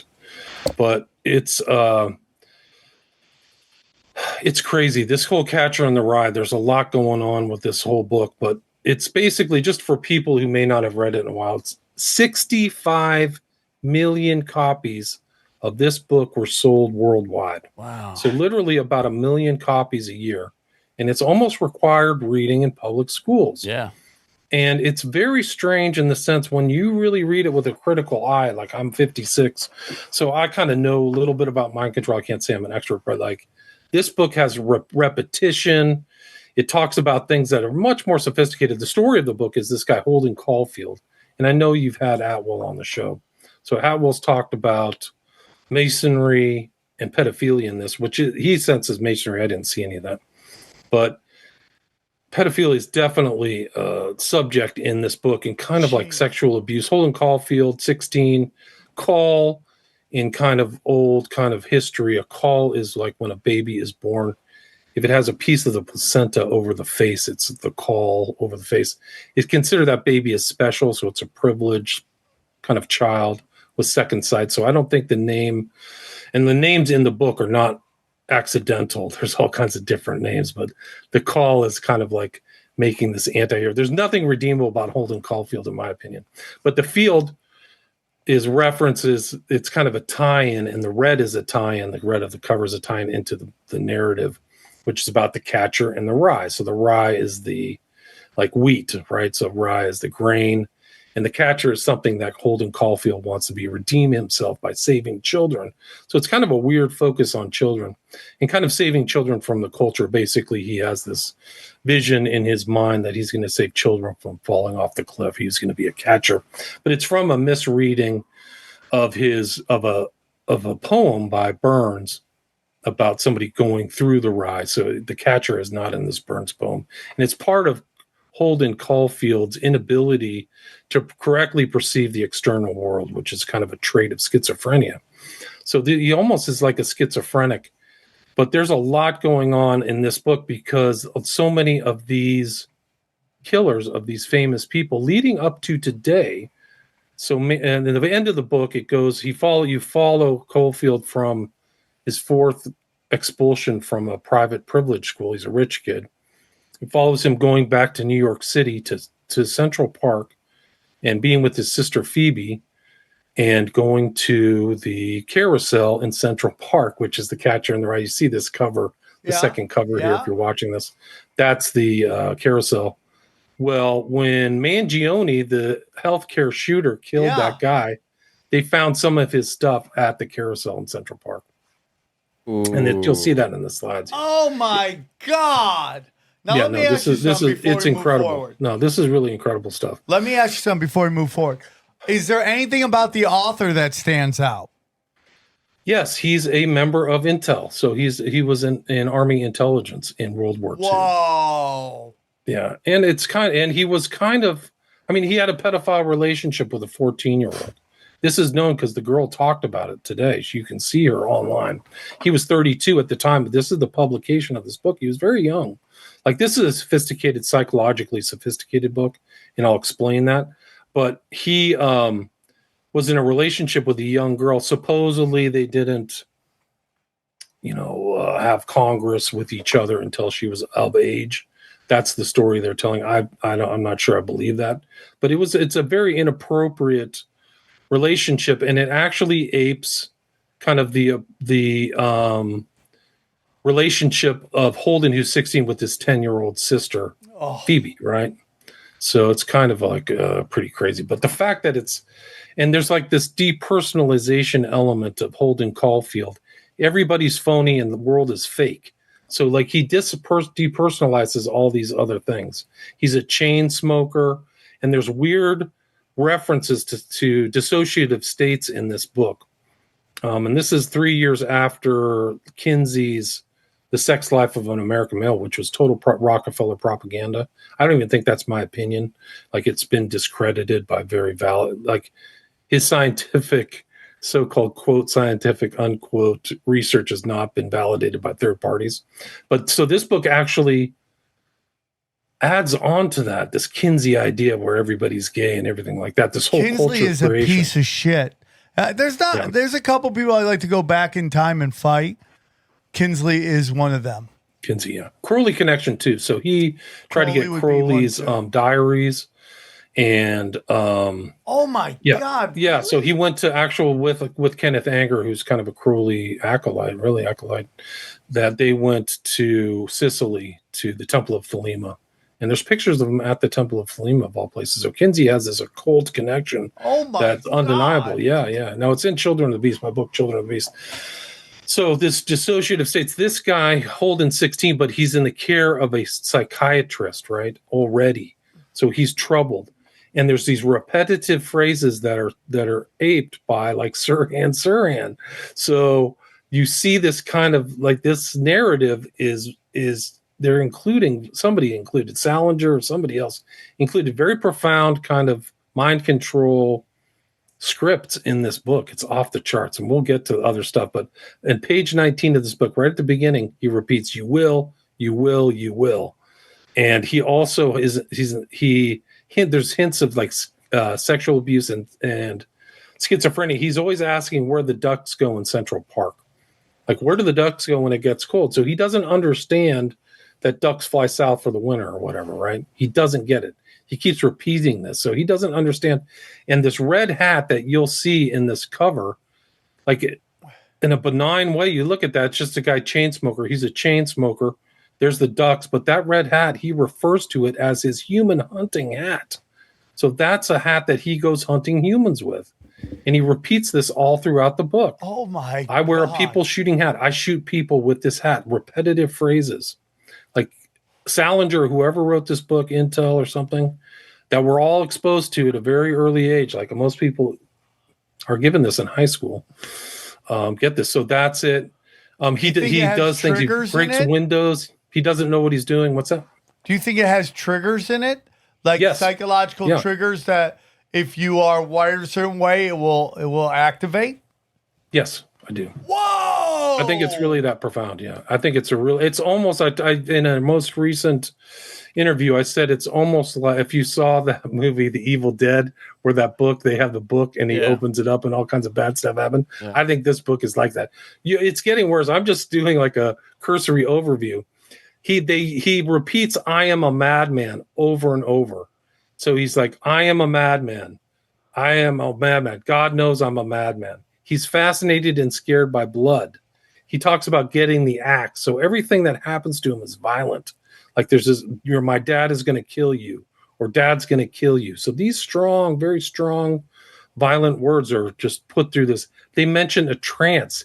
He's able to put the mother of one of his schoolmates' mothers in a trance through lies. So he literally says, I've got her in a trance. So these kind of different, like, mind control psychological states are repeated through this. He wants a rat, always a rat. He capable of lying for hours. The guy has no redeeming characteristics. And through this, almost every kind of sexual perversion in a kind of oblique way is included in this book. So you've got sadism, voyeurism, transvitism, pedophilia, all kinds of different psychological states, lonesomeness, depression, insomnia, almost everything that he has, dissociation. And he uses fake names. He has these fake kind of like personas. In his mind, he's a sex maniac. He talks about that. He says a woman's body is a violin. So like really kind of dark stuff, like you would do this. But one of the kickers of this book that I found interesting upon rereading it is its anti-Christian motif. So he thinks that all of the apostles are chumps. So he doesn't believe that. He asks the question whether Judas, the betrayer of Christ, is going to hell. And the only person he has sympathy for in the Bible is Legion, right? So if you remember the story of Christ in the wilderness, there's somebody who cannot be tied up or chained, and Christ relieves him or exorcises him, really. And these demons come out of him and go into the pigs, and the pigs go into the water and drown themselves. That's who Holden Caulfield empathizes with, is this demon-possessed character. And we can, it's basically, it's crazy. So that's part of it. He's suicidal. He hates everything. He goes to a place called the Wicker Bar. So like if you know the Wicker Man, it's like a reference to human sacrifice. Oh my God. And they kind of repeat this kind of Kinsey stuff. Half of married guys were gay. He runs into a guy named Luce. And Luce is kind of a stand-in for Henry Luce, the head of like Time Life. I think he was also a bonesman, skull and bonesman. And that's the kind of environment that Holden Caulfield grows up in. He's thinking about trying to go to Ivy League colleges. He'll never get in there. But he's in all these prep schools, prep for Ivy League, right? He's a chain smoker and a pyromaniac. And he has this weird kind of relationship with his sister, Phoebe, 10 years old. He touches her and dances with her, and they kind of have an adult relationship. Oh. And then he's also like getting hit on by his professor Antolini, who tries to hit on him, and Holden Caulfield says, "I always start to get sweaty when this happens to me, and it's happened to me like 10 times." Oh. So like he's in this environment of pedophilia and stuff. Oh like my God! Yeah, no, it's crazy. It is crazy. You might know, or I might be going too forward, but why are they making us read this in high school? Like, why are they? That's a great question. There's the Mockingbird, Odyssey. There's some things that I understand. Shakespeare, I understand why we got to read that shit. But why? Like, another thing about why is this being asked to be read? I think they're trying to. I think for sinister objectives. I don't think that this is a nihilistic book from 51, and I think that this is kind of culture creation. And also, I think it's to degrade the culture, kind of like what we were talking about earlier, Sam, about getting stuff into the public mind. And we'll get into whose favorite book this is, right? Which I think is very telling. If it's in Tom these Segura, slides. I'm going to lose. We're going to find out so this is what Salinger looks like. 77, dude. 77. That's an interesting number right there. Sure is, yeah. 77 names of the devil, right? 77 is the name of the devil? Yeah, there's 77 names of the devil in the Satanic Handbook. Really? Yeah. My buddy John Lee is going to love that. Holy shit. It also ties into kind of Babylon, the Beast in Babylon, and all the stuff. So these are the two guys who tried to do these massive, like incredible assassinations, both associated with Catcher in the Rye, right? So that's Chapman and Hinckley, both making this weird same gesture. And Hinckley had this, he was not only Catcher in the Rye, but he was obsessed with the film Taxi Driver, right? I love that film. And it kind of, Taxi Driver kind of apes the narrative of Catcher in the Rye. Whoa, really? So Travis Bickle, played by De Niro, you're looking at me, all that stuff and the guns and stuff. It's very similar to Holden Caulfield in New York City, of all places, right? And so Bickle was based on another killer named Arthur Bremer, who has a really interesting history, who tried to kill George Wallace, an important political figure very close to this. But so the Bremer story, Bremer influences Bickle. Bickle influences the comic culture, much like Catcher in the Rye and Holden Caulfield, who, if you look at the analysis of Holden Caulfield in the literary critiques, he's seen as just alienated and disaffected. It's way worse than that. The guy is out of his mind. And at the end of the book, it actually ends with Holden Caulfield, chapter 26. He's in a mental institution. I mean, there's no question about it. So you're actually watching a guy degrade into insanity, actually, in that.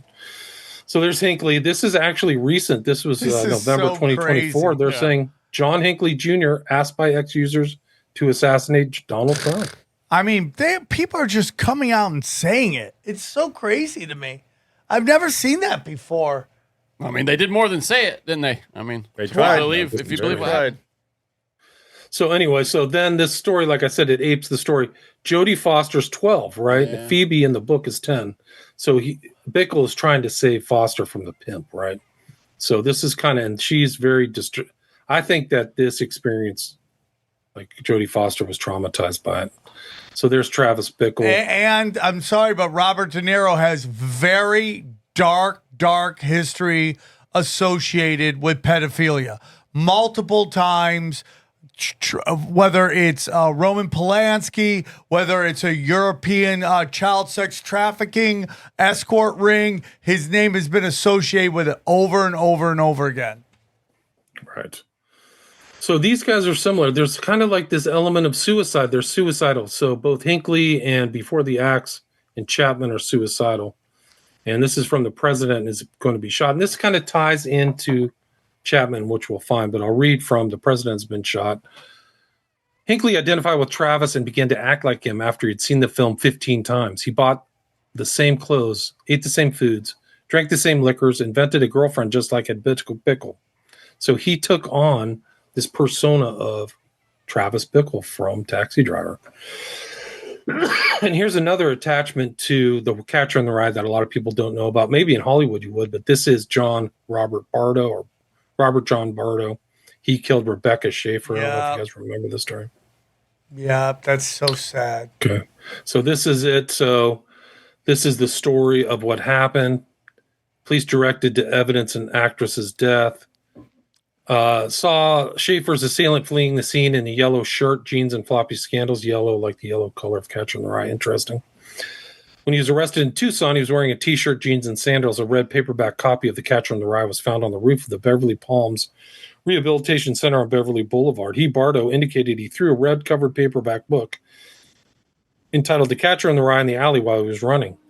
The discovery of the book harked back to 1981 shooting of former Beatle John Lennon by one-time mental patient Mark David Chapman. After the obsessed fan shot the rock singer, he calmly took a copy of the J.D. Salinger novel and was reading it when police arrived. And this is just an article from the time where you see them commenting about Hinckley and Chapman in the same page, like literally talking about their insanity fence and stuff. Catcher in the Rye.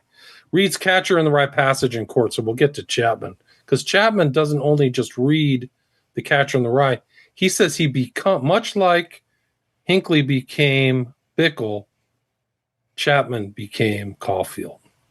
They don't just identify him; they have. No, he offered it as his statement to the police when they came to arrest him. Right? Very good. He said what? The police who came to arrest him. He said, "This is my statement," and handed the police officer the book, rather than say anything. Oh. So here's Robert Bardo carried The Catcher in the Rye in his assassin's kit to kill actress Rebecca Schaefer. And then, like, some of these other people really loved The Catcher in the Rye.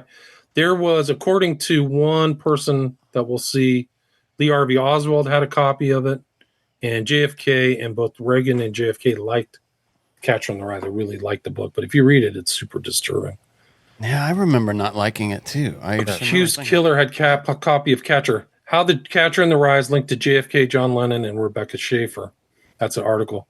Then you have a prominent use of Catcher in the Rye in the film The Shining, right? So the little kid, Danny, has split brain. He's clearly has some kind of whatever he has. He's talking to some other entity or something like that. Like he's been traumatized by his dad, I think is really what it is. And I think that the psychological elements of the book are trying to be imparted to the viewer here while she's reading it. This movie came out right around the time of these killings, I think 79 or 80. Yep.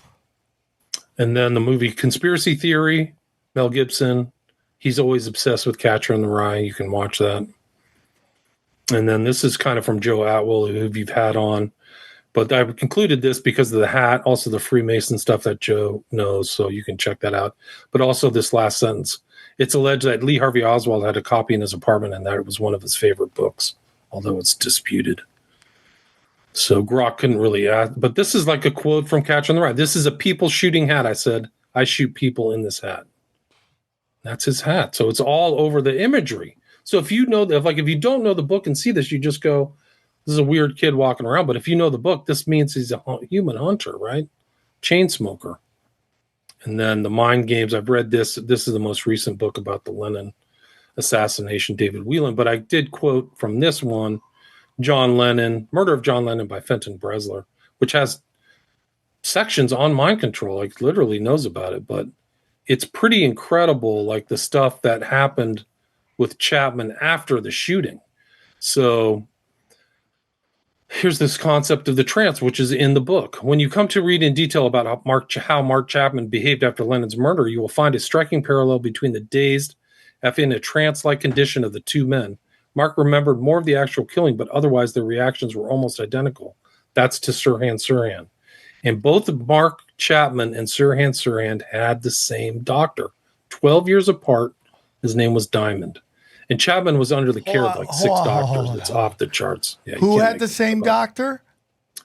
Sirhan Sirhan and Mark David Chapman. It's right here. Oh my God. There's an odd, this is the footnote. Like for me, this would be the beginning of a chapter, but for this guy, it's a footnote. There's an odd footnote to all this. The principal medical defense witness for Sirhan was Dr. Bernard Diamond of the University of California, one of America's leading psychiatrists who used hypnosis in his work. 13 years later, he would be one of the defense psychiatrists in Mark's case. Wow, dude. Same diagnosis. That's like Dr. Joy, what's his name? Jolly West. Jolly West. Yeah. So then you see this kind of like this crazy writing that's Sirhan's doing. The three-peat that I just mentioned, you will, you will, you will. It's reflected in Sirhan's writing. Is this crazy writing, Diamond, this Dr. Diamond? He asked Sirhan. Yes, yes, yes, Sirhan wrote. Are you crazy? No, no. Well, why are you writing crazy? Practice, practice, practice. Practice for what? Mind control, mind control, mind control. Whoa. It just is crazy. So Catcher in the Rye, he goes in. This is what he says about holding. He writes in this book, why did I kill Lennon? And he writes, because of this book, and he writes Holden Caulfield. So he's writing it like he's Holden Caulfield. So Chapman becomes Holden Caulfield. The reason I killed John Lennon was to gain prominence, to promote the reading. This is what he says. He becomes an apostle, not just influenced by the book, but an apostle of The Catcher in the Rye. That's what Chapman becomes.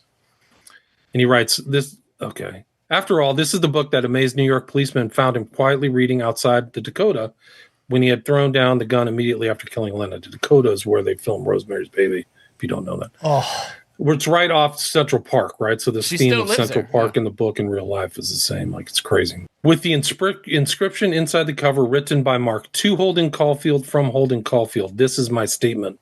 In his prison cell awaiting trial, he maintained, quote, the reason I killed John Lennon was to gain prominence, to promote the reading of J.D. Salinger's The Catcher in the Rye. What? I'm not saying I'm a messiah or anything like that. If you read the book and if you understand my past, you will see that I am indeed the catcher in the rye of this generation. He's the catcher in the rye, much like Holden Caulfield, so he becomes that. And which shooter said this? Chapman. Wow. The guy at the very top, yeah, with the gun to his head. But this is something they in this book, they're saying that this Catcher in the Rye was a recent thing by Chapman. It became an obsession, but it wasn't always with him. It was clearly a difficult time for him, and now an ominous new factor came into his life. He became interested in The Catcher in the Rye. We do not know why.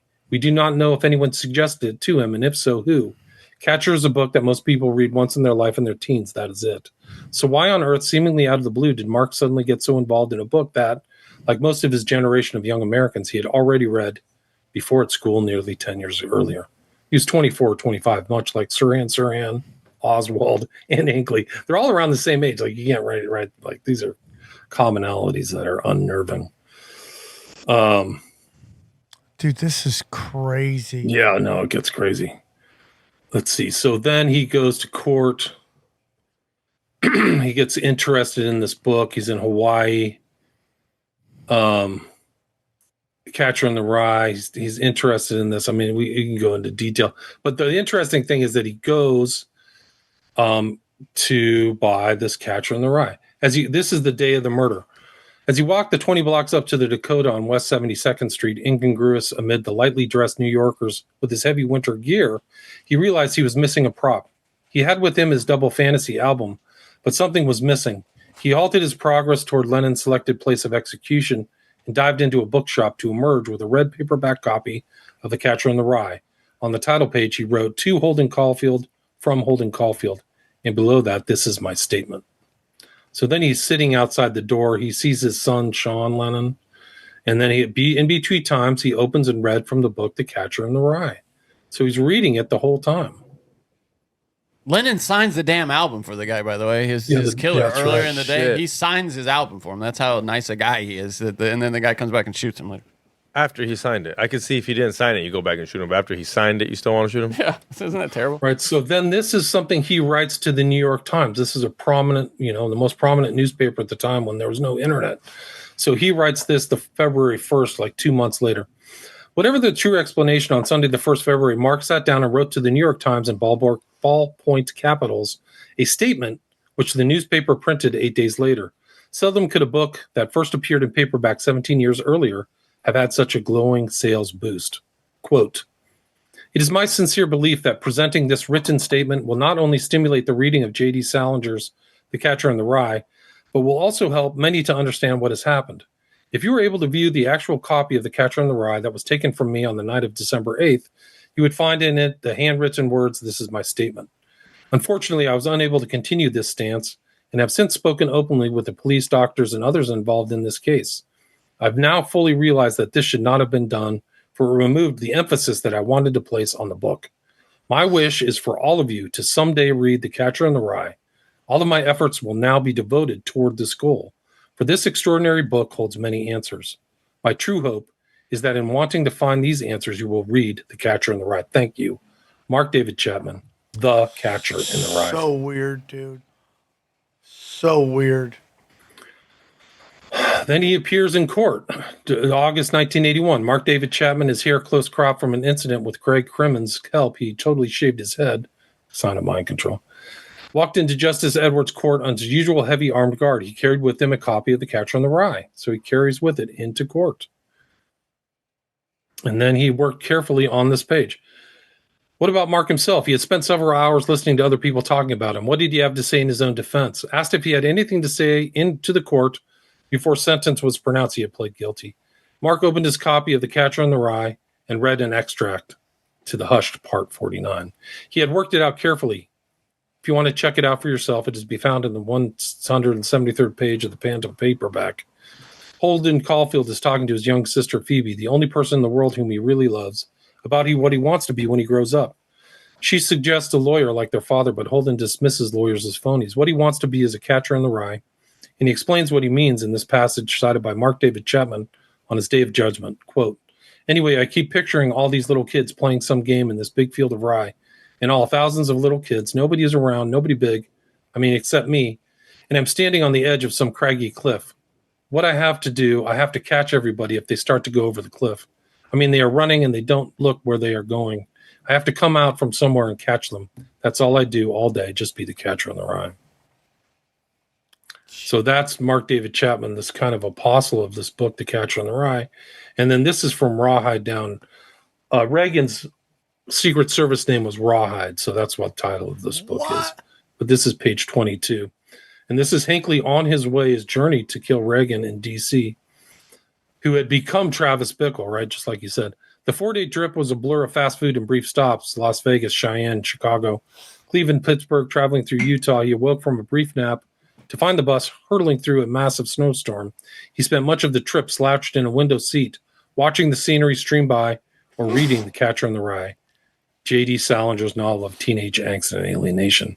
He identified with the story's main character, Holden Caulfield, but the book was also special to him because he knew that John Lennon's assassin had pulled it from his pocket and leafed through it moments after gunning down the rock and roll icon. Lennon, who had been killed 3.5 months earlier, was Hinckley's favorite musician. Even so, he sometimes felt he identified more with Lennon's killer than with Lennon himself. Oh, fuck. Whose favorite book? George Bush, 41st president, 1995. Who does he say? What book inspired you? There was a book, a marvelous book by Salinger called Catcher in the Rye. What? Catcher in the Rye. Who's the beneficiary if Reagan dies, by the way? Yep. Who's the chief 100%. beneficiary? Who's related to the killer? Right. The vice president would have been president. George Bush would have been president. Who else is in there? Bill Gates. You may, this is from 2013. You may notice there aren't many novels on my list this year. It's not that I don't enjoy fiction. I've read The Catcher in the Rye a bunch of times. Oh my! It's one of my God. favorite books ever. Oh my! I might want. Not that I will, but I kind of want to reread it to figure out, because I read it when I was a kid. I don't know if I was worried about other things. Is it in It's Spanish? not badly written. Read it with a critical eye and Yeah. take notes, because you'll just see, like, if you guys have done so many shows about mind control and stuff like that. Like, you'll be freaked out. Like, this is crazy. Why does he keep saying he's a madman and crazy all the time? I don't even know if he's carrying a Catcher in the Rye book. Anyway, there's Ruth. This guy, like, apes Chapman, very similar. Ooh. I don't even know if Crooks really killed that. Yeah, the good girl. The whole thing is that they had 3 killers within minutes. 3 killers, and the guy who they showed dead on the roof doesn't look like that guy. It looks like the other guy that nobody's seen since. Yeah, and then he had already graduated. Why would you give us a picture of him in high school? I'm sure there's a picture of him graduated. Yeah, he's probably trans. Yeah, that's the thing. Yeah, there's something weird going on. I don't think that's the same guy. And it's who not was that dead on the herpy on roof. his lip either. It's not that herpy on his lip. There's like movies That's your about picture like for Catcher in the Rye For that your overlap. yearbook, you show One up is with a giant I thought he herpy had on a your. hair lip. Was that not? Okay. Go up. That you think that's a hair lip? I thought he had a hair lip, but That man, looks like a herpy I on guess his you're list, right. or Yeah. he- That's funny. I'd always just thought he had a hair lip. That's funny. All right, go on. Sorry. No, you're right. Yeah, it's okay. There's like movies, The Good Girls, based on has kind of like a Catcher in the Rye theme, but a really good one is this one done in 2007 with Jared Leto, Chapter 27, and you'll see a lot. They repeat phrases from the book, but Catcher in the Rye has 26 chapters, so this is kind of like supposedly a follow-on chapter. What's hilarious is that it's now brave for very good-looking people to play fat and ugly. Yeah. He gained weight for that too. Look, He look how gained all that weight. brave Jared Leto is. He's playing fat. He's not just completely ripped like Jesus. He's fat now. You can find it on YouTube, so you can watch it. And on this movie, there's another theme of mind control, because Chapman also has the Wizard of Oz motif. So he had this kind of like almost a setup on his like hotel desk with all of his favorite stuff, and one of them was the Wizard of Oz, right? And then Frank we've Bounty. had guests on before talking about the dark image symbolism of the Wizard of Oz. Yeah, Kobe so- Bryant's last Halloween costume with his family was the Wizard of Oz. Whose last costume? Kobe Bryant's. Oh, wow. Crazy. So I just kind of grokked what Holden means, and then also call, like the meaning of a call. Various traditions have viewed it as a sign of spiritual or psychic abilities. In some folklore, the call was believed to bestow second sight or the ability to see into the future. And just weird things. This is Ken Silva, guy I follow, just talking about Ruth and how strange he is. But this is about Mangione. The NYPD claims to have found the CEO shooter's backpack near the carousel in Central Park, exactly where The Catcher in the Rye ends. A tip for reading: in the chapter where he meets Lutz, it's a stand-in for Henry Luce of Life magazine. Wow. December 11th, 2024, yeah. So here's the inspiration for Travis Bickle, Arthur Bremer. Bremer tried to assassinate Wallace in 1972. So it's 8 years before these assassinations. And he had his own diary called An Assassin's Diary, which is a whole nother story because that might be ghost written, so according to some people. But they have all these fake words in here, like not fake words. They have words that aren't present, like for kind of naughty terms. Flitty for homosexuals. Give her the time, sexual intercourse. Phonies, people are fake. Snowing when you're like lying to somebody. So it's kind of, but also I tried to do some research about like how did Salinger get this book published? And there's a book called The Cultural Cold War, CIA in the World of Arts and Letters by Frances Stoner Saunders. And she has an interesting mention about this guy. Like there was this magazine called Encounter, and it says, Spender to open literary pages to new generation of American writers like Saul Bellow, J.D. Salinger, Truman Capote, or Shirley Ann Ground. So like he's definitely involved in promoting certain authors. William, the presentation was great. As always, we love having you on. One more time, can you please tell them where they can find you? Yeah, William Ramsey Investigates in my podcast. I have over 1,300 episodes on a wide variety of subjects. My Patreon is William Ramsey Investigates. You can watch my micro-budgeted documentaries on there. And then I have 5 books on Amazon if you're interested. All right, well, a great episode. Let's break down the episode. Let's go. All right, guys, we're getting into it. Scandals on today with William Ramsey. I thought the Segoras were going to be part of a serial killer group. Husband, wife. Thank God. That would be very awkward if I saw them in Austin. Hey, how's it going? Yeah. Right? I'm straight, by the way. Yeah, I'm straight. Very not a straight. twink. My butthole's toxic. You don't want to get anywhere near So it. I think I'm out of it. We're all out of it, right? They're going. The Smiley face killer's looking for young men. Are we out of it? Am I out of it? I'm still how in old it. are you? 32. Yeah, you're still in it. I'm still in it. Yeah. Johnny's And out. you're a little fruity. Like, if you went to prison, your butt's on the line. I went to prison, my butt is not on the line. Nobody goes, oh, let's get that flat ass old man. See, I don't know about that. Yeah, I don't know, dude. Nobody's trying to get in 52-year-old man ass. Go to West Hollywood. Nobody's like, let's get that guy who almost get senior citizen discount Denny's. Let's go get him. Nobody wants that. Yeah, that's probably right.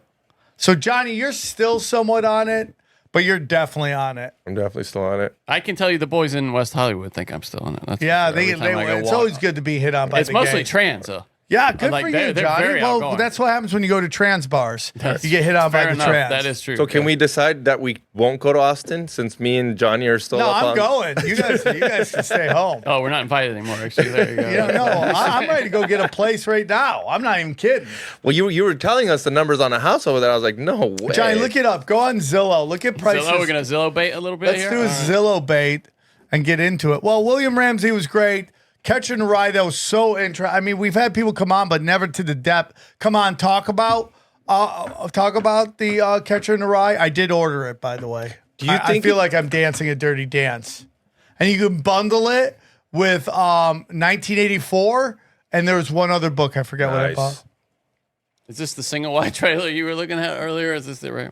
No, that's not it. But 3 bedrooms, look at that. I know. I said it. I set the cutoff on 3 bed, 3 bath for these. No, go to 4. And can we get into houses, Johnny, not trailers? Yeah, dude. Oh, you suck, my. Yeah, I don't, dude. You're the one that said you were looking at No, double. in San Diego. These are only houses. Dude, when you live in these are a only 4-bedroom trailer in San Diego for the weekend, go down there and just hang? Yeah. These are only houses, by the way. It is only houses. Those motorhome spots are pretty nice. Yeah, that's what. Look at these I prices. upped it to 4. You can buy T-Mobile. You want to buy T-Mobile? Son of a this. It's the worst. It's like, do you not want us to look at your fucking stuff? Bitch. No, it's the computer that the cursor has disappeared, and I think I need to restart the computer. Son of a bitch. Damn you, boy. Damn you, boy. Damn you and the click. So, very interesting. Could you read something and it trigger some MK Ultra shit? I mean, That's definitely interesting. That's the theme of the new Captain America. Oh, really? NK Ultra. Well, you can do spoiler alert because I don't want anyone to go watch that. Trash ass movie. Trash. Oh, did you see it? No, Captain America is not black. I know that. Yeah. I don't need to there watch we the go. movie to know that. So you know it's trash because he's black. Yeah. Yeah. Okay. That sounds like a racist statement by an ethnic person. No. Yeah, I got what you're saying. You guys hate black people. Cool. I love black people. Why not? Just when they're succeeding in Hollywood, you hate them. No, that's not true at all, Johnny. Okay. Explain it then. Go down. Look at that. Ooh, that's a nice house right there. You're like Captain African Look at American. that one, dude. I Look think at that a one. lot of these aren't real. Seller offer. Bang. You think they're not real? Well, no, like they haven't been, like they look like new. They haven't been construction. built yet? Some of Look at them. that one. Looks like a castle. These two right here haven't been built. I think We gotta those- find stuff outside of Austin. What's the monthly rent on that? You mean your mortgage Yeah, payment? the mortgage. Well, it depends on. Click how much on you something. Put, how it much you depends put on how down? much you put down. If you yeah. put down like That'll be 400 grand, let's say, it's probably nothing. Yeah. Baby, don't hurt Like me. this would be a. It doesn't give me an estimate. Where is it? I don't know. It's a few. Oh, there it is. I think. Never it? mind. It usually gives it to you at the top there. Yeah, it does. I've seen it where it says like, oh, monthly it would be Might around. because I'm not logged in. Oh, there it is, monthly. Oh yeah, 360. yeah. 3622. That's probably counting 100 grand down, I would assume. So yeah, 3622 a month. Oh, dude, come on, bro. Let daddy dance. I don't know where these are though, and it's not showing them over here on the map. All right, we'll figure it out. So that's it, dude. Yeah. Yeah, Sam wants me to fucking die. No, I don't. Why do I want you to Let's die? go to Austin where there's a smiley face killer You know looking what for it young is, right? guys. He's planning on partying hard every night in Austin. On and 6th he's Street, partying Yeah, a lot, you're gonna go hard in the paint trying to bang white college girls. Right? Well, that's just- all you're that's gonna what try he's to worried do. about. Yeah, don't go to 6th Street. Yeah, just don't go to comedy shows. Nobody will hunt you. Don't say that, Sam. Don't drink at comedy shows. Don't That's drink the- at comedy shows. Don't drink at comedy shows. They only get you if you drink.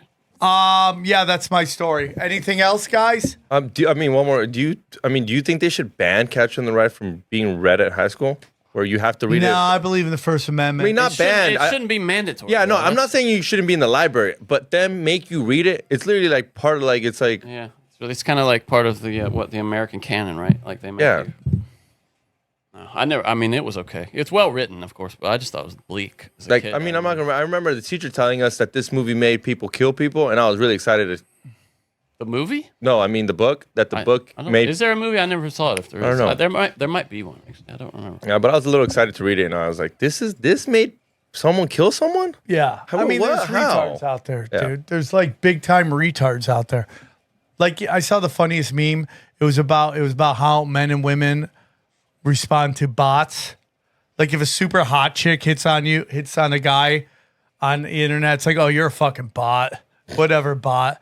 If a super hot guy hits on a chick, she's like, yeah, this totally makes sense. I'm gonna leave my husband. Nope, nobody's with me on that one. No, you're right. I mean, first, I still believe it's a bot, but I still go see how many people she's following.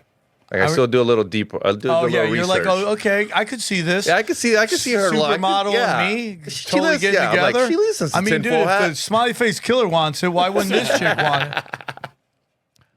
Ridiculous, guys. Go to SamTripoli.com and grab your dude. Check out my dates.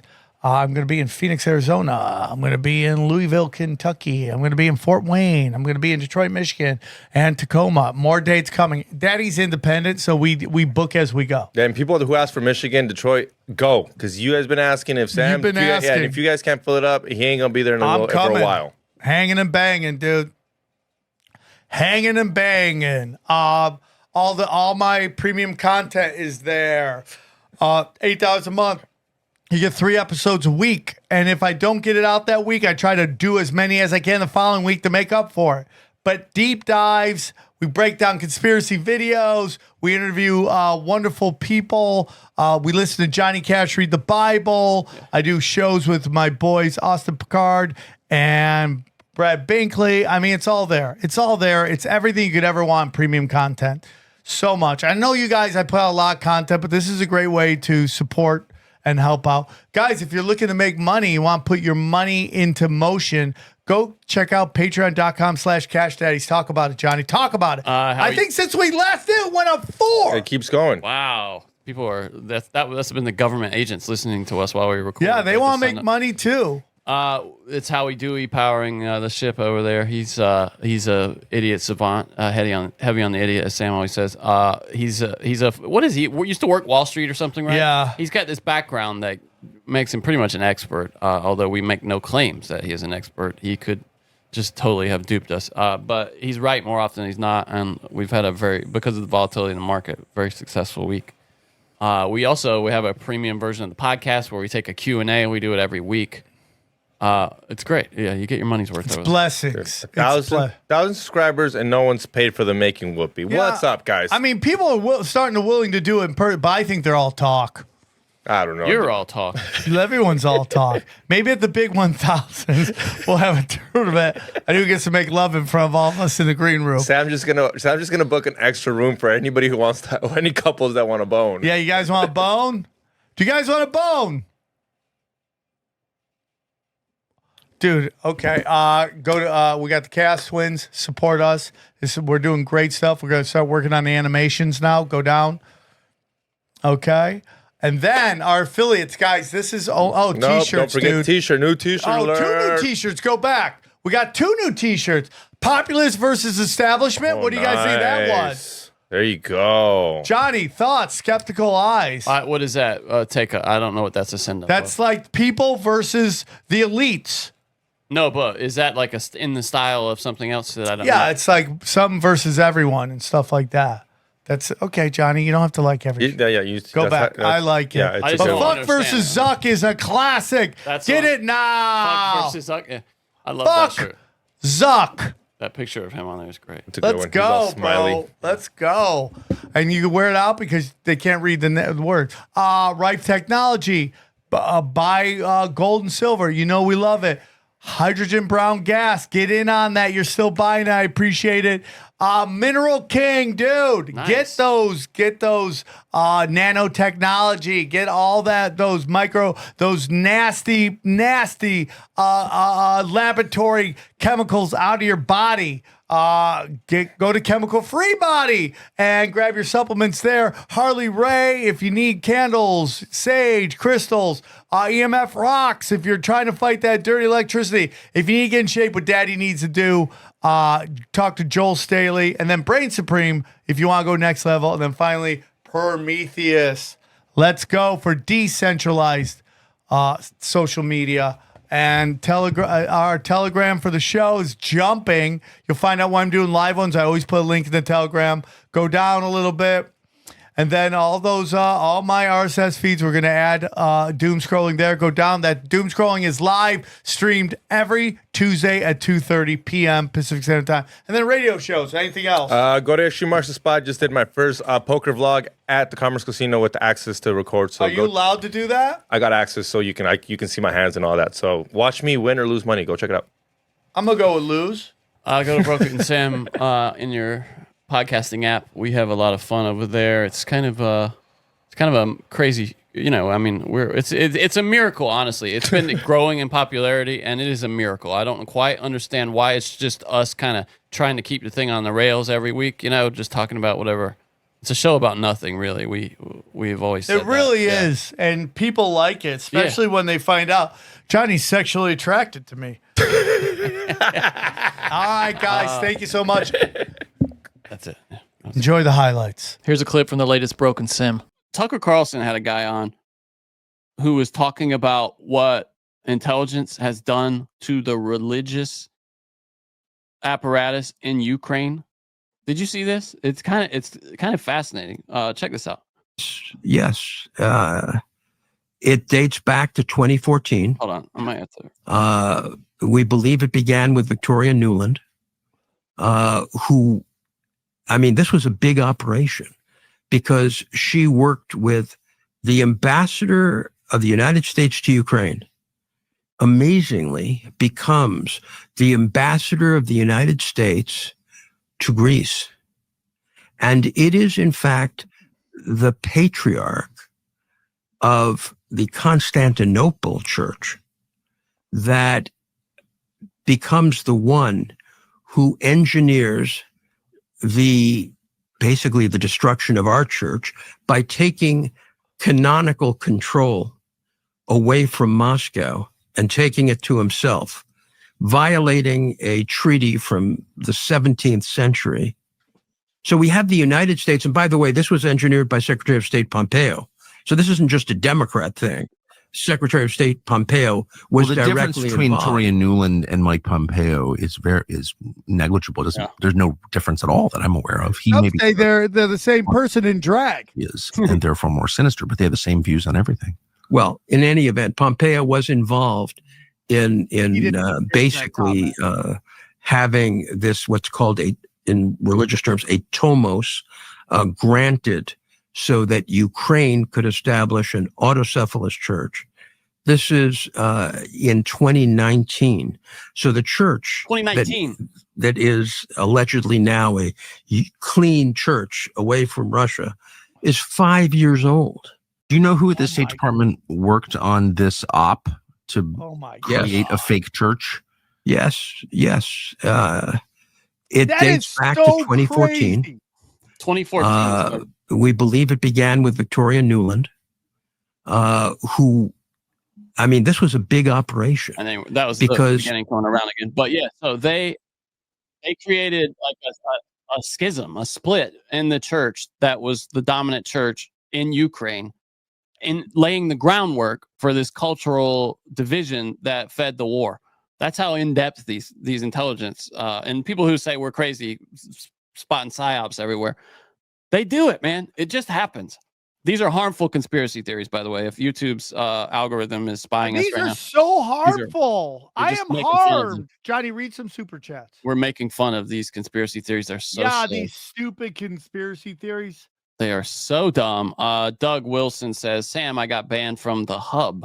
607 for life. XG Saju, TFH in drag. Johnny Yes. TRT. Yes. I got too much TR. I got too much T already, bro. I I'm don't gonna need any take more. some TRT, Johnny. Shave my head and just shred out. What does that mean? I got banned from the hub. What's he talking about there? Don't you worry about it, Johnny. That's code that you don't need to know about, you fucking Southern man. Is that the gay club you guys met at? That's a gay club at the 607. Nick Beach says Zizian's trans leader, was trying to get released because our county wouldn't provide him/her with vegan meals in jail. Completely Suck valid. it. Got to get Suck your it. dietary preferences in. Suck it, dude. Suck it, dude. Please say hello to Patty. I don't know what that Patty. means. Patty. Patty. Whoa, $100. Holy $100 make you holler. Who is that? Christopher Davis? Johnny will Christopher Davis. slob your knob for $100. Broken Sim / Conspiracy Johnny, work Social it. Club mashup. Broken Social Club. Yeah, dude. Broken Sim. Oh, bring all my sidekicks together. Can you imagine? Be like you know how at the end of the story arc for Avengers they have the big movie where all the people come together. Yeah, that would be. We are family. Come on, come on, come on. I got all my Well, Johnny. that Zen is kicked in, hasn't it? It has kicked in. I have lost. I am just floating right now, dude. And I haven't even got this. These are threes, dude. Wait till I get to the 6 and I'm ODing right here. I love that you're already planning on building up such a tolerance that you Johnny, need to it's fighting nanotechnology. Please stop. I don't know much about nicotine now. Does your Fight nanotechnology? Does it increase your tolerance really quickly when you take No, dude. I've been doing this for a couple weeks now. I'm still high right now. No, but I mean quickly would be like what, months or something? How long do you think it'll take before you really need to? What is the biggest? Do you know what the biggest Zen is? 6s, but they'll put biggest one? Like my friends will put in 5, 4, 3, 2, 1. What do you mean 5, 4, 3? They'll put a bunch of them in their mouth. Let's see what that's the biggest. Yeah, 3 versus 6 milligram pouches, huh? Yeah. That's crazy. Johnny, read these, dude. There's so many of these super chats. You just let them go away. I'm trying to do the news. No, they save on the thing over here. Okay, well, we gotta read them all. Tim, he didn't even say anything. Tim, you're in. You're in, Tim. You're in. Oh, what is that? What are you having the squeaks perfect. again? Yeah. Oh no, he's got the squeaks again. Here we go. If you'd like to hear the rest of this episode, subscribe to Broken Simulation in your podcasting app or check us out at youtube.com/SamTripoli. We go deep, homeboy. Aaron, open your mind. Drink from the fountain of knowledge. There's lizard people everywhere. That's some interdimensional shit. Wake up, Aaron. This is only the beginning. Dude, You just blew my mind. Tinfoil hack, tinfoil hack, tinfoil hack.